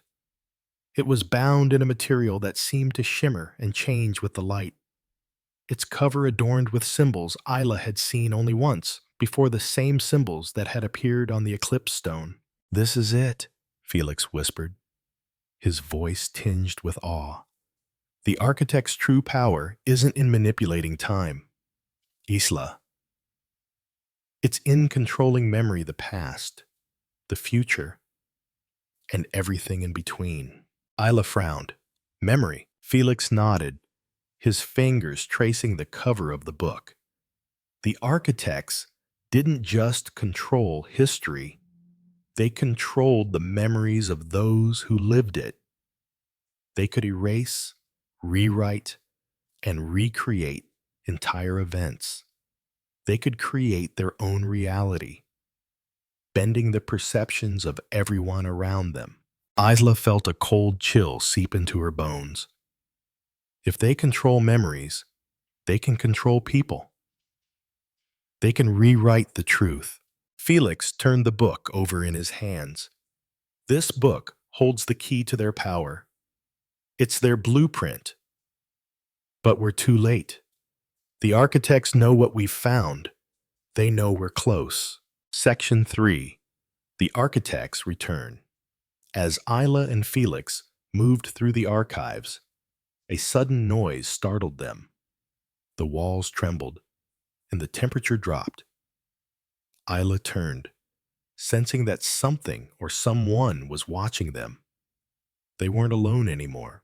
From the shadows emerged figures, cloaked in black. The Watchers. You found it, haven't you? Reginald Vanford's voice echoed from the doorway. He was no longer the man Isla had once known. His eyes were filled with cold purpose, his every movement deliberate. He had changed. He had become something else, something darker. Reginald, Isla said, her voice tight with both fear and anger. You were supposed to be gone. We ended it. You ended it. You think it's over, Isla. Reginald's voice was almost mocking. You destroyed the Eclipse Stone. Yes. You think that was enough to stop the architects. You don't understand. They were never gone. They've been waiting for this moment. And now, with the book in your hands, you've given them everything they need. Isla felt her stomach drop. You've been helping them all along. Reginald smiled, his expression cold. Not helping. I've been waiting. And now, we all have a role to play in the architect's return. Isla's mind raced. She had known the Watchers had been powerful. But this was something beyond anything she had imagined. You were never the enemy. Isla, Reginald continued, the Watchers were just the beginning. The architects will rewrite history. And when they do, we'll be reborn, a new world, a new order. Isla stood her ground, knowing she had no choice but to stop them. We won't let you. Reginald stepped forward, his eyes glinting with dark satisfaction. You've already let me. The future has already begun. All you can do now is watch. Before Isla could react, a surge of energy erupted from the book in Felix's hands, sending a shock wave through the room. The pages of the book began to flip on their own, glowing with an unearthly light. The reality around them began to warp, shifting like sand in a storm. Isla's mind spun as the world around them fragmented. She could see multiple versions of the room, of the same events unfolding in different realities. Past, present, and future collided as the architect's power took hold. Section 4. The Final Stand. Isla, we have to act fast, Felix yelled, his voice barely audible over the growing storm of energy. We can't let them rewrite everything. Isla nodded, her eyes locked on Reginald. He was no longer human. His form flickered in and out of existence, his presence tied to the shifting realities around them. But Isla knew what she had to do. She had one chance to stop the architects from breaking through. With a steady hand, Isla took the device she had used before, the one that had disrupted the Watcher's power. She activated it, and a pulse of energy surged through the room, tearing at the fabric of the illusions that surrounded them. The storm of realities began to unravel. The Watcher's images flickered and faded as the device's energy pushed back against their control. Reginald screamed in fury, his form warping violently, but it was too late. Isla had already altered the course of the moment. In an instant, the world collapsed into stillness. Section 5. The Aftermath. The room fell silent. Isla stood in the center, breathing heavily, her heart pounding in her chest. The storm of time and reality had subsided, leaving nothing but the cold, empty silence of the archive. Reginald and the Watchers were gone. The power of the architects had been neutralized, at least for now. Felix stood beside her, his face pale. Is it over? Isla looked around the room. The ancient walls now still and silent. The book lay in pieces, its power shattered. The veil had been torn once again, but this time she had sealed it. For now, Isla said, her voice steady but tinged with uncertainty. But we both know that nothing in this world stays hidden forever. They left the archive, stepping into the quiet night. The moonlight bathed the mountains in an ethereal glow. And Isla knew that, for the first time, she had truly faced the unknown. The journey wasn't over, not by a long shot, but for the first time in a long while. Isla felt a sense of peace, for now, time was hers to protect. Chapter 17. The Unseen Forces, Section 1. The Fracture. It had been weeks since Isla Hargrave and Felix Owens had returned from the Swiss Alps, where they had confronted the architects and stopped their attempt to rewrite reality. Though the battle had been won, Isla couldn't shake the nagging feeling that something was still out of place. Time itself seemed to hold its breath, as if waiting for something, or someone, to break through once again. She had tried to return to her research, to lead a normal life again, but the weight of her experiences of the Watchers, the architects, the veil, and the fragile threads of time she had come to understand lingered heavily. The world felt different. The very air seemed to hum with something she couldn't quite name, something ancient, something that had been awakened in the aftermath of their victory. Isla sat at her desk, staring at the remnants of the books and artifacts she had collected during her journeys. Her apartment had become a sanctuary, yet it felt more like a tomb, a place where the past refused to stay buried. She had tried to find solace in the mundane, but her thoughts always drifted back to the question that haunted her. Was it truly over? A sharp knock at the door interrupted her thoughts. Before she could react, the door creaked open, and standing in the doorway was none other than Victor Danton, the last of the ancient guardians who had opposed the Watchers. Isla, he said, his voice steady. But there was a weight behind his words that made her stomach tighten. It's not over. Not by a long shot. Section 2. The Truth Beneath the Veil. Victor entered the apartment, his eyes scanning the cluttered space.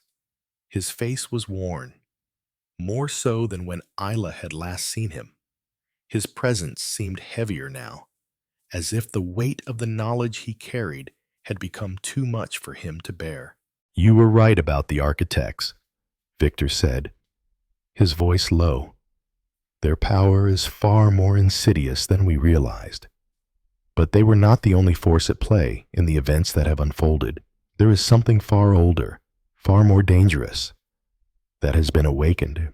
Isla felt a chill run down her spine. What are you saying? We stopped them.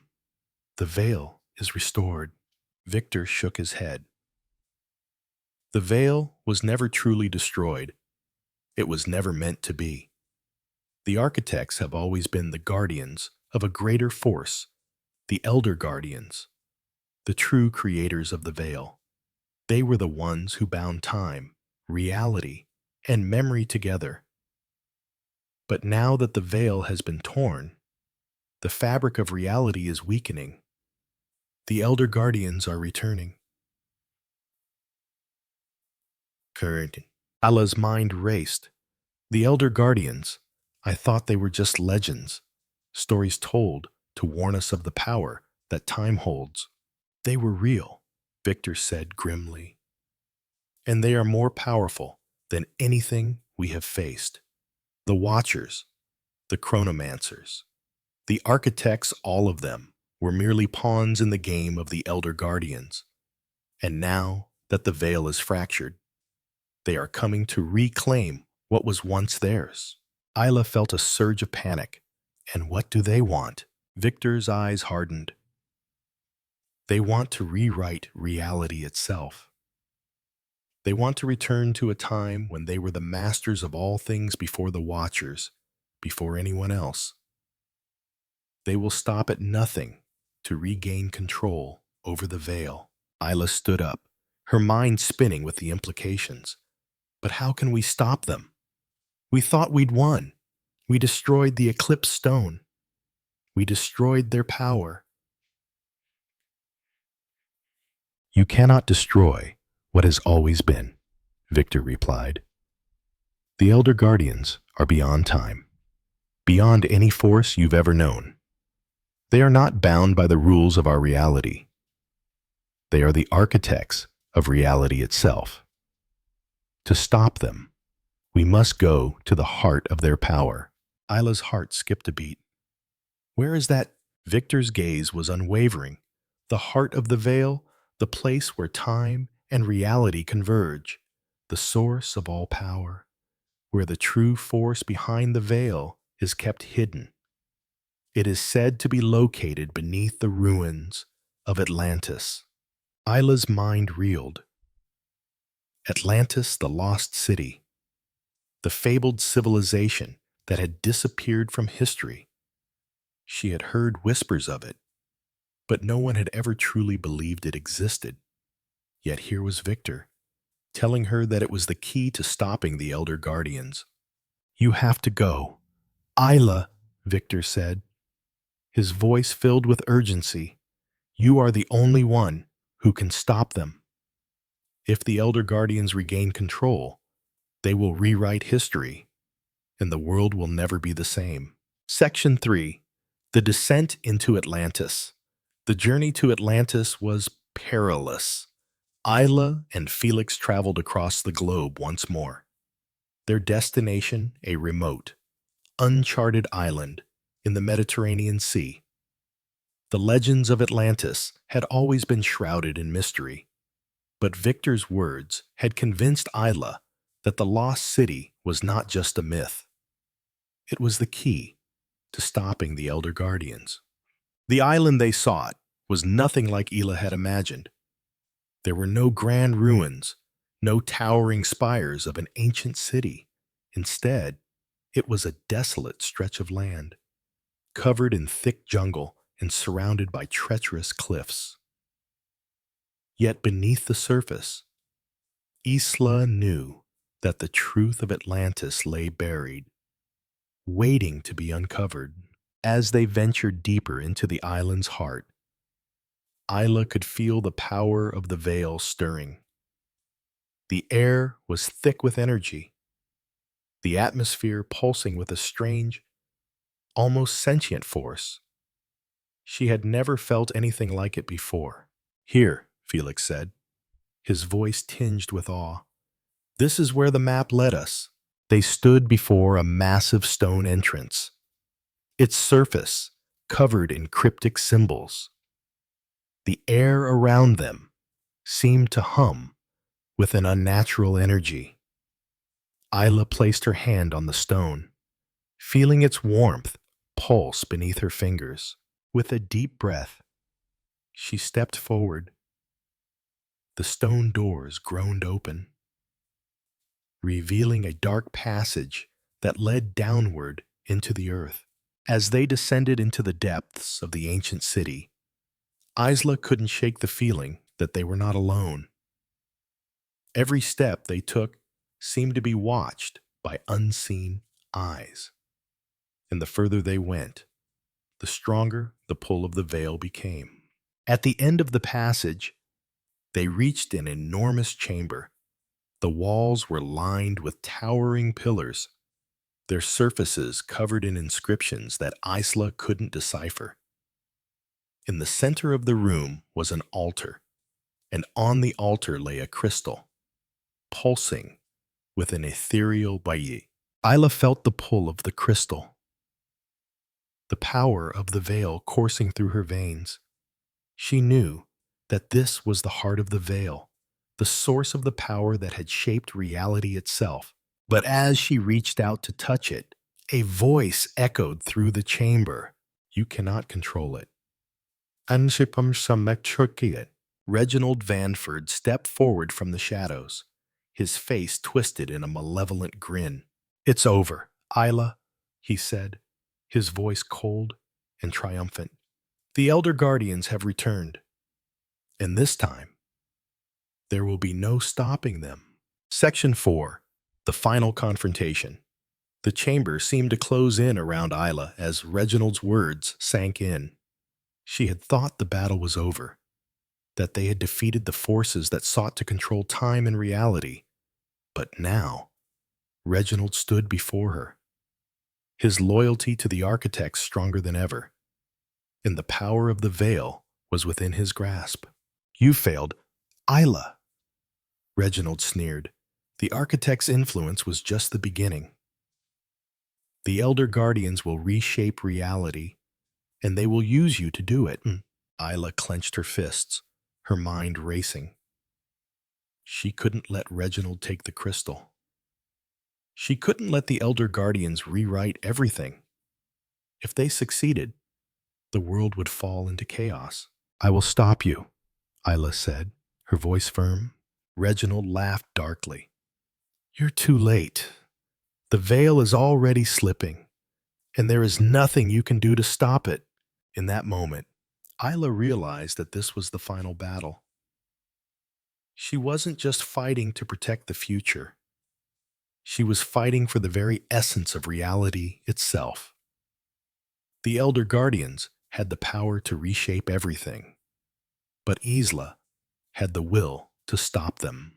With a burst of energy, Isla reached for the crystal, her fingers brushing its surface.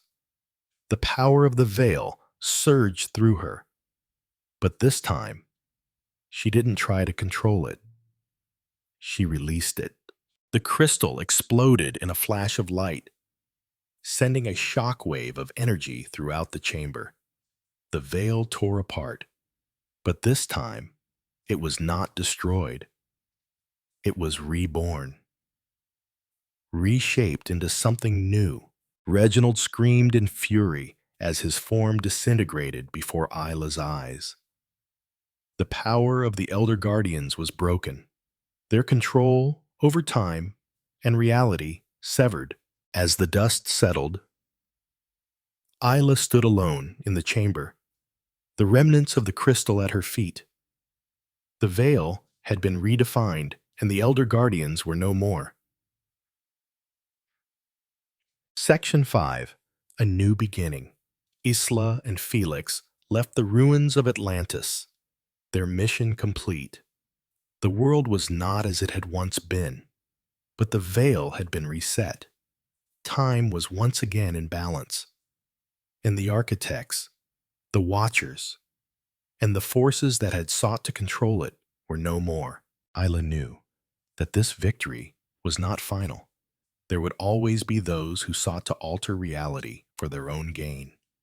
But for now, the future was theirs to shape. As they returned to London, Isla felt a quiet peace settle over her. She had done what she had set out to do, and for the first time in a long while, she allowed herself to rest. But deep down, Isla knew the fight would never truly be over. There would always be mysteries to uncover, always forces lurking in the shadows, and she would be ready. Chapter 18. The Silence Before the Storm. Section 1. Whispers of the unseen weeks had passed since Isla Hargrave and Felix Owens had left the ruins of Atlantis. The battle against the architects was over, but the victory felt hollow. Reality had been reshaped. The veil had been redefined. And the elder guardians, the true masterminds behind the manipulation of time, had been defeated. But Isla could feel it. Something was missing. The world had returned to a semblance of normalcy. And Isla had tried to return to her work. But it was no longer the same. The thrill of the chase, the rush of uncovering ancient secrets, had faded into the background. She sat in her apartment one evening, sorting through old files and research that had once seemed so important. But now they felt trivial, insignificant. She had glimpsed the true power behind reality itself, and nothing seemed to matter in the same way anymore. A soft knock on the door broke her reverie. She opened it to find Victor Danton, the guardian of the ancient order that had stood against the architects. Standing in the doorway, "Isla," Victor said, his voice calm, but there was an unmistakable urgency behind his words. "We need to talk." Isla stepped aside, motioning for him to enter. "What is it, Victor?" she asked, her tone weary. "I thought we had won. I thought the architects were gone." Victor's expression was grave. "We've won a battle, not the war. The veil has been redefined, but it's still unstable. We've only delayed the inevitable." Isla's heart sank. "What do you mean I thought we fixed it? I thought we put an end to their plans." Victor shook his head. "The veil is a barrier between multiple layers of reality, and it's never truly been stable. What we did in Atlantis was only a temporary fix. The architects of reality, the elder guardians, they created the veil, but their influence didn't end with their disappearance. There are still forces at play that are beyond our understanding." Isla felt a chill crawl up her spine. "Who else is out there?" Victor took a deep breath. "The echoes." Section 2. The echoes of the architects. Isla looked at Victor in confusion. "Echoes? What do you mean by that?" "The echoes," Victor began, "are the remnants of the architects' influence. They are the fragments of their power, spread throughout time and space. Some were left behind when the veil was first created, and others were born when the elder guardians sought to shape reality. They are not human, nor are they fully tangible. They are the whispers of the past, the distortions of history that still linger in the world, waiting to emerge." Isla's mind raced. "So, the architects didn't truly disappear. They left something behind, something that's still affecting reality." "Exactly," Victor said, his voice filled with urgency. "The echoes are fragments of the architect's will, their consciousness scattered across time and space. They can influence events, bend perceptions, and twist reality. And if left unchecked, they will reclaim the power of the veil. They have already begun to reemerge." Isla sat down, her mind trying to grasp the enormity of what Victor was telling her. If the echoes are still out there, then the battle isn't over. We need to stop them before they can fully return. Victor nodded. "Yes, the first echoes have already begun to manifest, and they are gathering strength. We need to find them, isolate them, and eliminate them before they can regain their power." "But how?" Isla asked, her voice tight with determination. "Where do we start?" Victor pulled out a small, ancient-looking device from his bag. "This is a tracker of sorts. It was created by the original guardians who opposed the architects. It can detect the presence of the echoes, their energy, their influence. We can use this to locate them."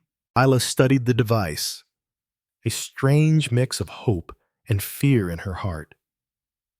"Let's do it," Then, we can't let the echoes gain control of the veil again. Section 3. The Search for the Echoes. The next few days were spent tracking the echoes.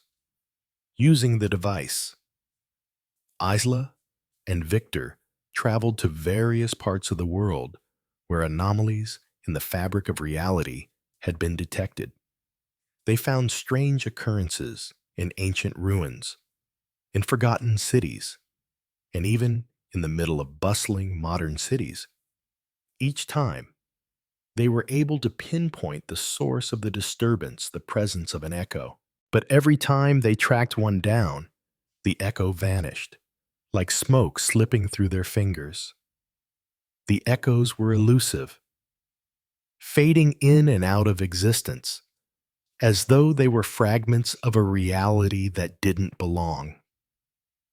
The more they searched, the more Isla realized that the echoes were not just trying to reshape time. They were trying to find a way to restore the veil in its original form, the form that had allowed the architects to control everything. One day, the device began to beep erratically as they entered a remote location in the mountains. The signal was strong here, and Isla felt the air grow thick with tension. The echo was near. Victor motioned for Isla to stay close. It's close. I can feel it. They approached an ancient temple hidden in the mountains. The walls covered in symbols Isla recognized from their earlier journey through the veil. As they entered, the air grew colder, and the shadows seemed to grow longer, twisting unnaturally. At the center of the temple stood an altar, and on the altar lay a glowing, pulsing crystal, the source of the echo's power. This is it, Isla whispered. The echo. Victor stepped forward, but before he could get closer, the temple shook violently. A low, distorted voice echoed through the chamber. You think you can stop us? The voice growled. You are too late. We are the echoes of reality itself. We cannot be destroyed. We are eternal. The ground trembled as the crystal began to glow brighter, casting dark shadows across the walls. The temple was alive, reacting to the power of the echo. The veil was tearing again. But this time, the echoes were not just remnants of the past. They were the living manifestations of it. Section 4. The Battle for Reality. Suddenly, the crystal shattered, and from the pieces emerged a figure. It was humanoid, but its form flickered like a mirage, shifting and changing as if it were a distortion of time itself. You are nothing, the echo hissed, its voice both ancient and modern, an amalgamation of every moment in history. You cannot fight the inevitables.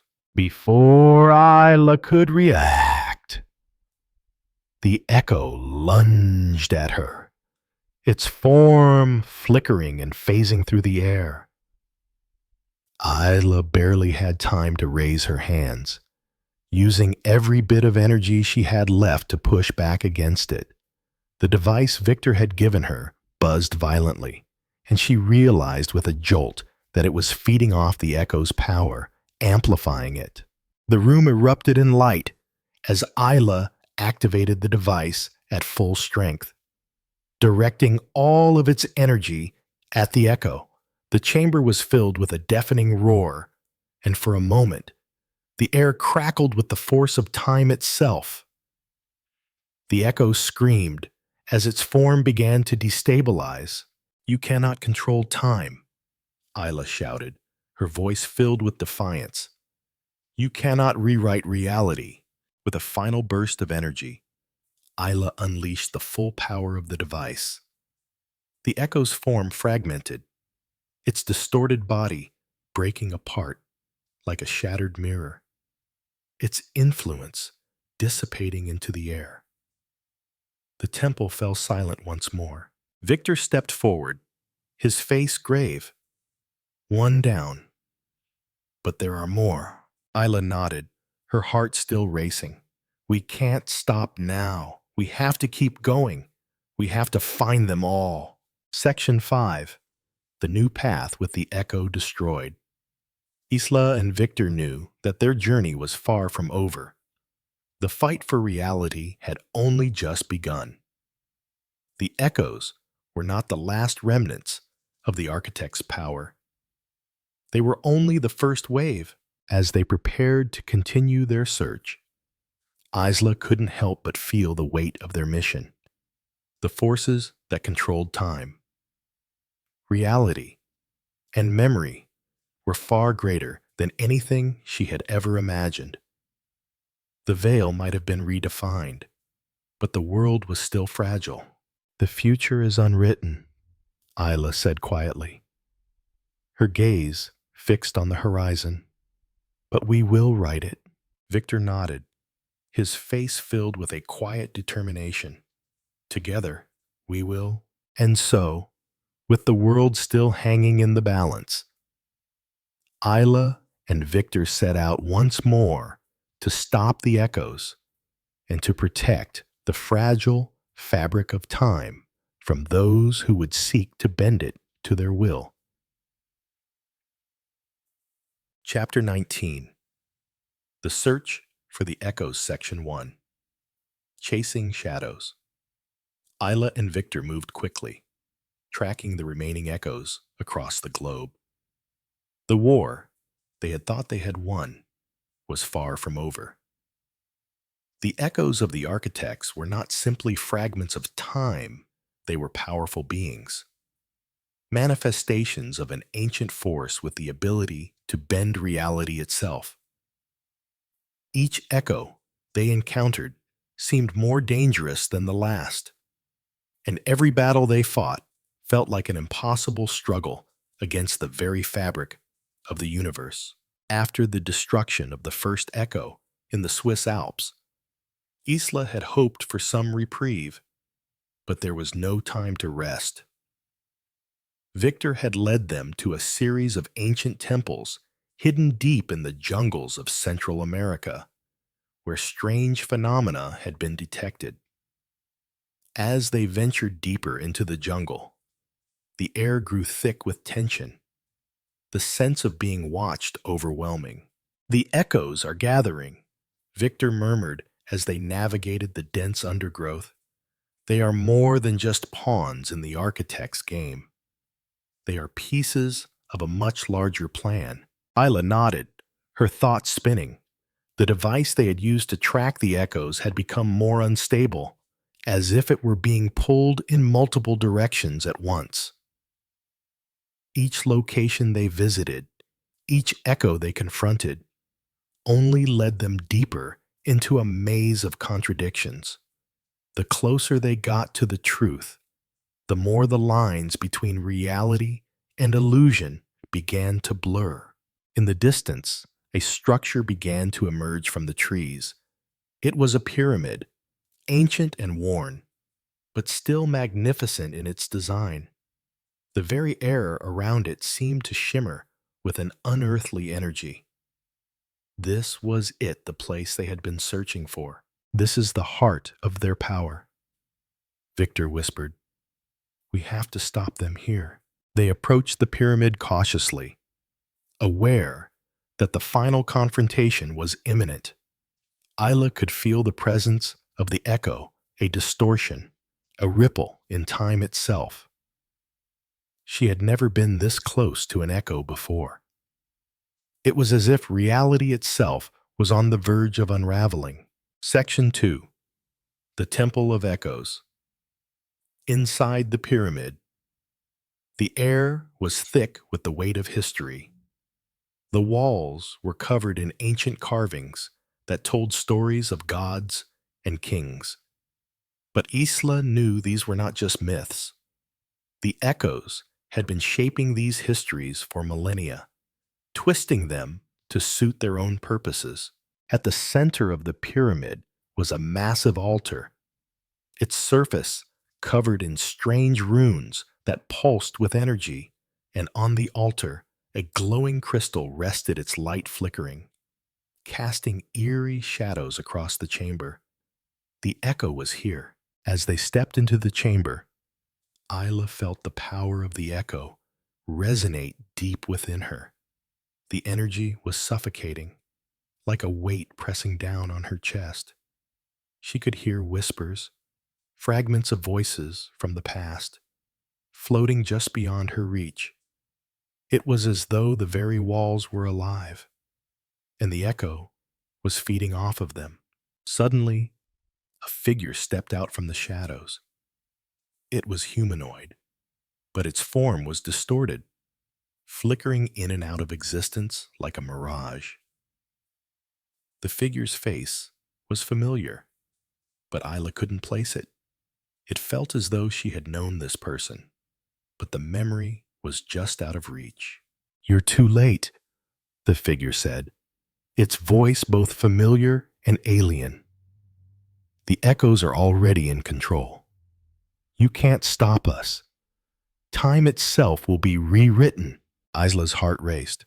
"Who are you?" The figure smiled, a cold, knowing smile. "I am the first echo, the beginning of the end. I am the seed from which all of reality was born. And now, I will reclaim what is mine." Before Isla could react, the room began to shift. The walls pulsed with light, and the ground beneath them seemed to buckle and twist. Reality itself was breaking apart. Isla could feel it.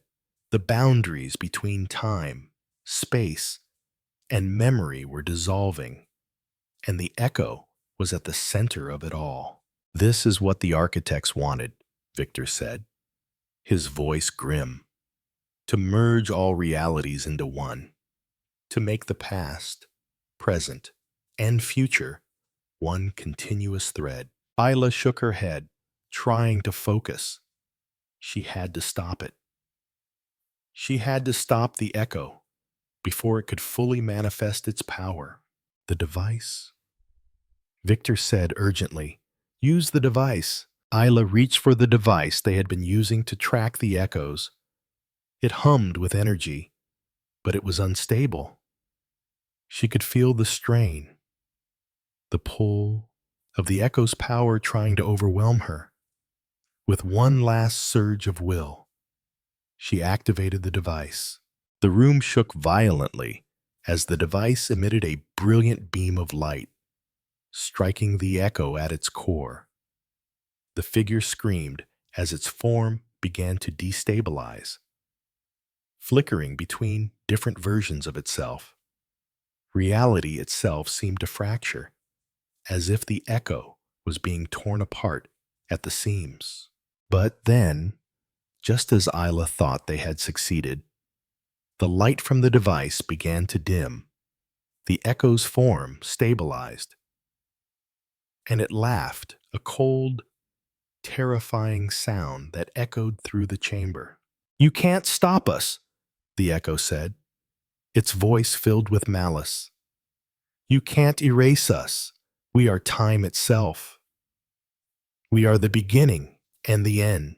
Isla felt a deep sense of dread settle over her. The echo wasn't just an anomaly. It was a part of the very fabric of existence. It was something that had existed long before the architects, long before the Watchers. And now, it was using that power to rewrite reality. "No," Isla whispered. "We can stop you." With a final, desperate effort, Isla focused every ounce of her energy into the device. She channeled all the power of the veil, all the strength she had gained through her battles, into a single, concentrated force. The echo screamed as its form shattered, its power dissipating into nothingness. The chamber fell silent. and the room around them returned to normal. The light from the crystal dimmed, and the air seemed to settle. Isla collapsed to her knees, exhausted from the strain. She had done it. The echo was gone. But the cost had been high. The veil was still unstable, and Isla could feel that time itself was still fragile. Section 3. A fragile peace. The aftermath of the battle left Isla and Victor standing alone in the ruins of the pyramid. The echo had been defeated, but Isla knew that the battle for reality was far from over. There were still remnants of the architect's influence, still forces at play that they couldn't fully understand. Victor approached Isla, his face solemn. You did what needed to be done. But this isn't the end. Isla, there will always be those who seek to control time. Isla nodded, her mind still racing. I know, but for now, we've stopped them. For now, reality is safe. But for how long? Victor asked, his voice low. The echoes are still out there, waiting for the right moment to return. And someone will always try to manipulate the veil. Time itself is a fragile thing. Lo? In the veil, it's never truly been stable. Isla looked out over the ruins of the city, the weight of his words sinking in. She had fought to protect the future, but she knew that the future was never fully under anyone's control. The veil was a force beyond comprehension, and she had only just begun to understand its true power. We'll keep fighting, Isla said, her voice resolute. We have to, because if we don't, the future will never be ours to write. Victor gave her a knowing look. Then we will keep fighting together. And with that, Isla Hargrave and Victor Danton left the ruins of the City of Echoes behind, knowing that the world was never truly safe from the forces that sought to control it. But for now, they had won a hard-fought victory.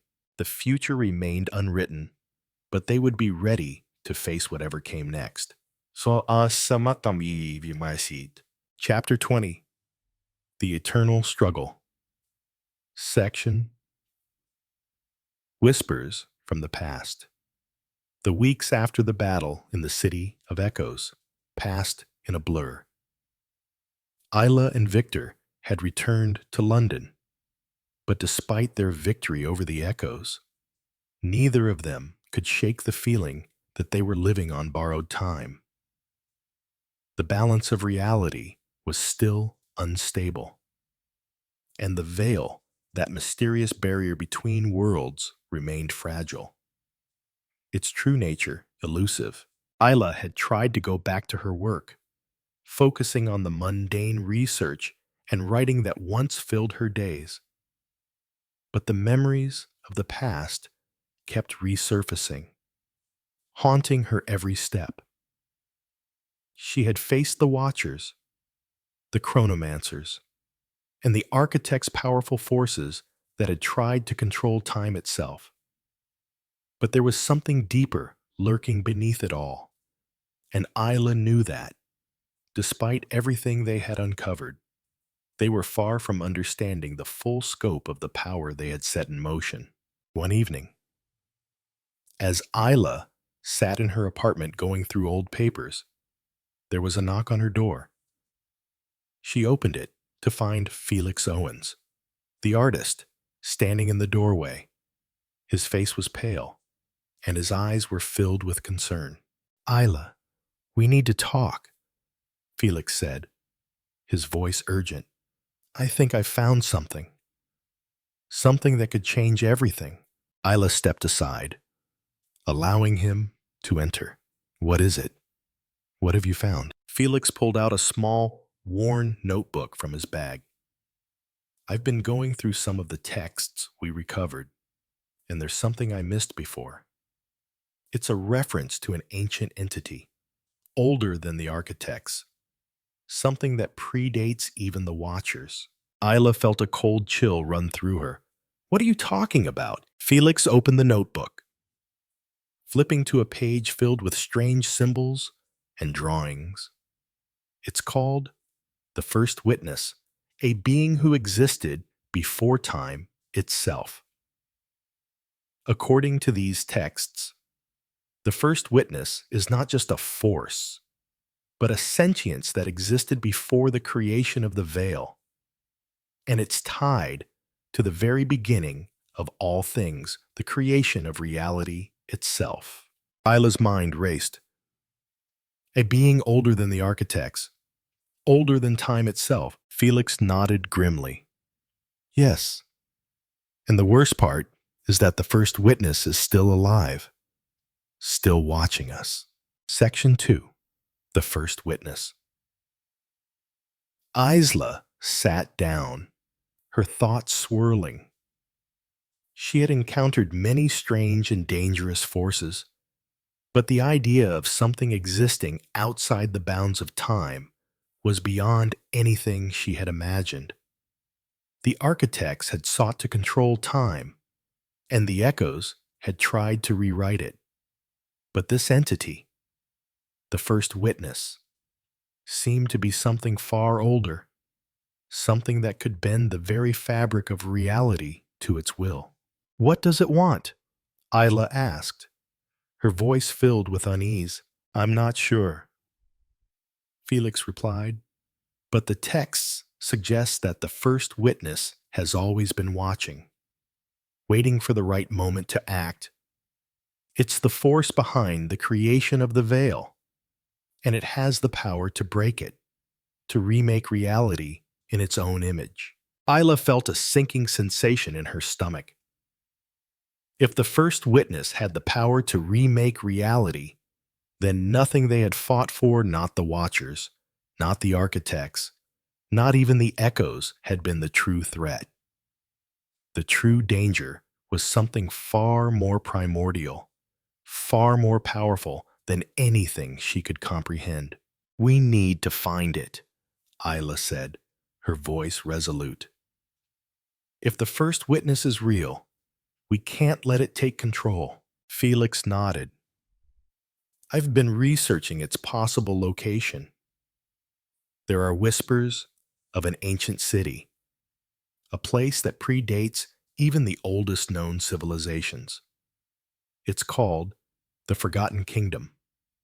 According to the texts, it's hidden deep in the heart of Africa, in a place that has been lost to history. Isla stood up, determination flashing in her eyes. Then we'll find it. We need to stop the first witness before it can do whatever it's planning. Section 3. The Forgotten Kingdom. The journey to the heart of Africa was perilous, a trek into uncharted territory where the natural world seemed to resist their presence. The Forgotten Kingdom, if it truly existed, was hidden away in the thick jungles, shielded by time and nature itself. Isla and Felix traveled with a small team of guides, navigating through dense forests and treacherous terrain. Each day, the sense of danger grew as they ventured deeper into the unknown. The device they had used to track the echoes seemed to react to the environment around them. It hummed and pulsed with an energy that Isla couldn't explain, as if the presence of the first witness was drawing nearer. After days of travel, they finally arrived at the entrance to the Forgotten Kingdom, a massive stone doorway hidden beneath vines and overgrowth. The carvings on the door were unlike any Isla had ever seen. A strange blend of ancient symbols and familiar patterns. They were the same symbols that had appeared in the texts Felix had uncovered. the ones tied to the first witness. "This is it," Felix said, his voice filled with awe. "This is where it all began." Leela nodded, her hand trembling as she reached for the door. "Let's go." The moment they stepped through the doorway, the air shifted. It was as if the very fabric of time and space had bent, and Isla could feel the pull of something ancient and powerful. The deeper they ventured into the forgotten kingdom, the stronger the sensation became. It was as if the walls themselves were watching them, listening to their every step. At the heart of the kingdom, they found what they had been searching for: an altar, surrounded by strange artifacts, pulsing with a dark, otherworldly energy. And at the center of the altar lay a stone tablet, etched with the same symbols they had seen before. It was the key to the first witness. As Isla stepped forward, the stone tablet began to glow, and the air around them thickened. The ground trembled, and a voice deep and ancient echoed through the chamber. "You have come to face me." Section 4. The First Witness. Revealed Isla and Felix froze, the air around them crackling with energy. The voice was not a human voice. It was a presence, an ancient force that transcended time and space. "You are the first witness," Isla said, her voice steady despite the overwhelming power that surrounded them. The voice responded, but now it wasn't just in their ears. It was inside their minds, a whisper that seemed to come from everywhere. "I am beyond time, beyond the veil of reality. I am the beginning and the end. I have watched you, Isla Hargrave, and I have watched all who came before you. You seek to stop me, but you do not understand. Time is not yours to control. Reality is mine to shape." Isla felt a wave of fear wash over her, but she stood her ground. "We will stop you. We won't let you rewrite reality." "You cannot stop me, Isla," the first witness replied, its voice resonating in the very air around them. "I am the foundation of all things. Without me, there is no time. There is no reality. There is only the void. I have shaped the world for eons, and I will continue to do so, long after you are gone."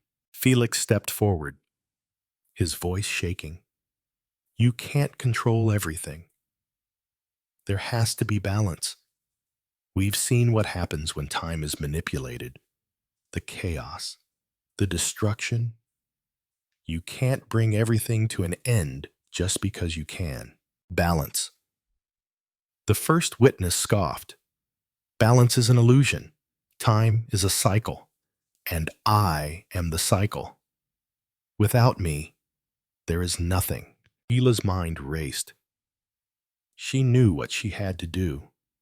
The first witness was not a force that could be destroyed, but it could be contained. Just as the architects had been, the power to reshape reality lay within the first witness. But if they could sever its connection to the veil, they might be able to break its influence over time itself.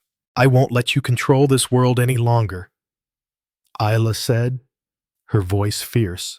With a final surge of energy, Isla activated the device once more, channeling every ounce of her strength into the tablet. The first witness roared, its form flickering and twisting as the very fabric of reality began to warp around them. Time bent, fractured, and Isla could feel the pressure of it all, but she didn't stop. She pushed forward, determined to break the cycles. Finally, with a deafening crack, the energy of the tablet surged, and the presence of the first witness began to fade. its influence over time severed. The ground trembled one last time, then fell silent. Section 5. The Calm After the Storm. Ela and Felix stood in the now quiet chamber, the echoes of the first witness slowly dissipating. The air felt still, as if the universe had exhaled a breath it had been holding for eons. "It's over," Felix said softly, his voice filled with awe. Ela nodded, her body exhausted from the ordeal. The fight had been harder than anything they had faced before. But they had won. The first witness was no longer a threat, for now, at least. I slyly looked out over the ruins of the Forgotten Kingdom. The world was changing, but she knew one thing for certain. It was their world to shape now. She turned to Felix, a faint smile crossing her face. "We did it." Felix smiled back, but his eyes held a hint of uncertainty. "For now." "Ila." "But you know as well as I do, the fight will never truly end." Ila nodded, her gaze steady. "Then we'll be ready." And so, the journey continued. The mysteries of time were far from over. But for the first time, Ila felt that she was truly in control of her own destiny.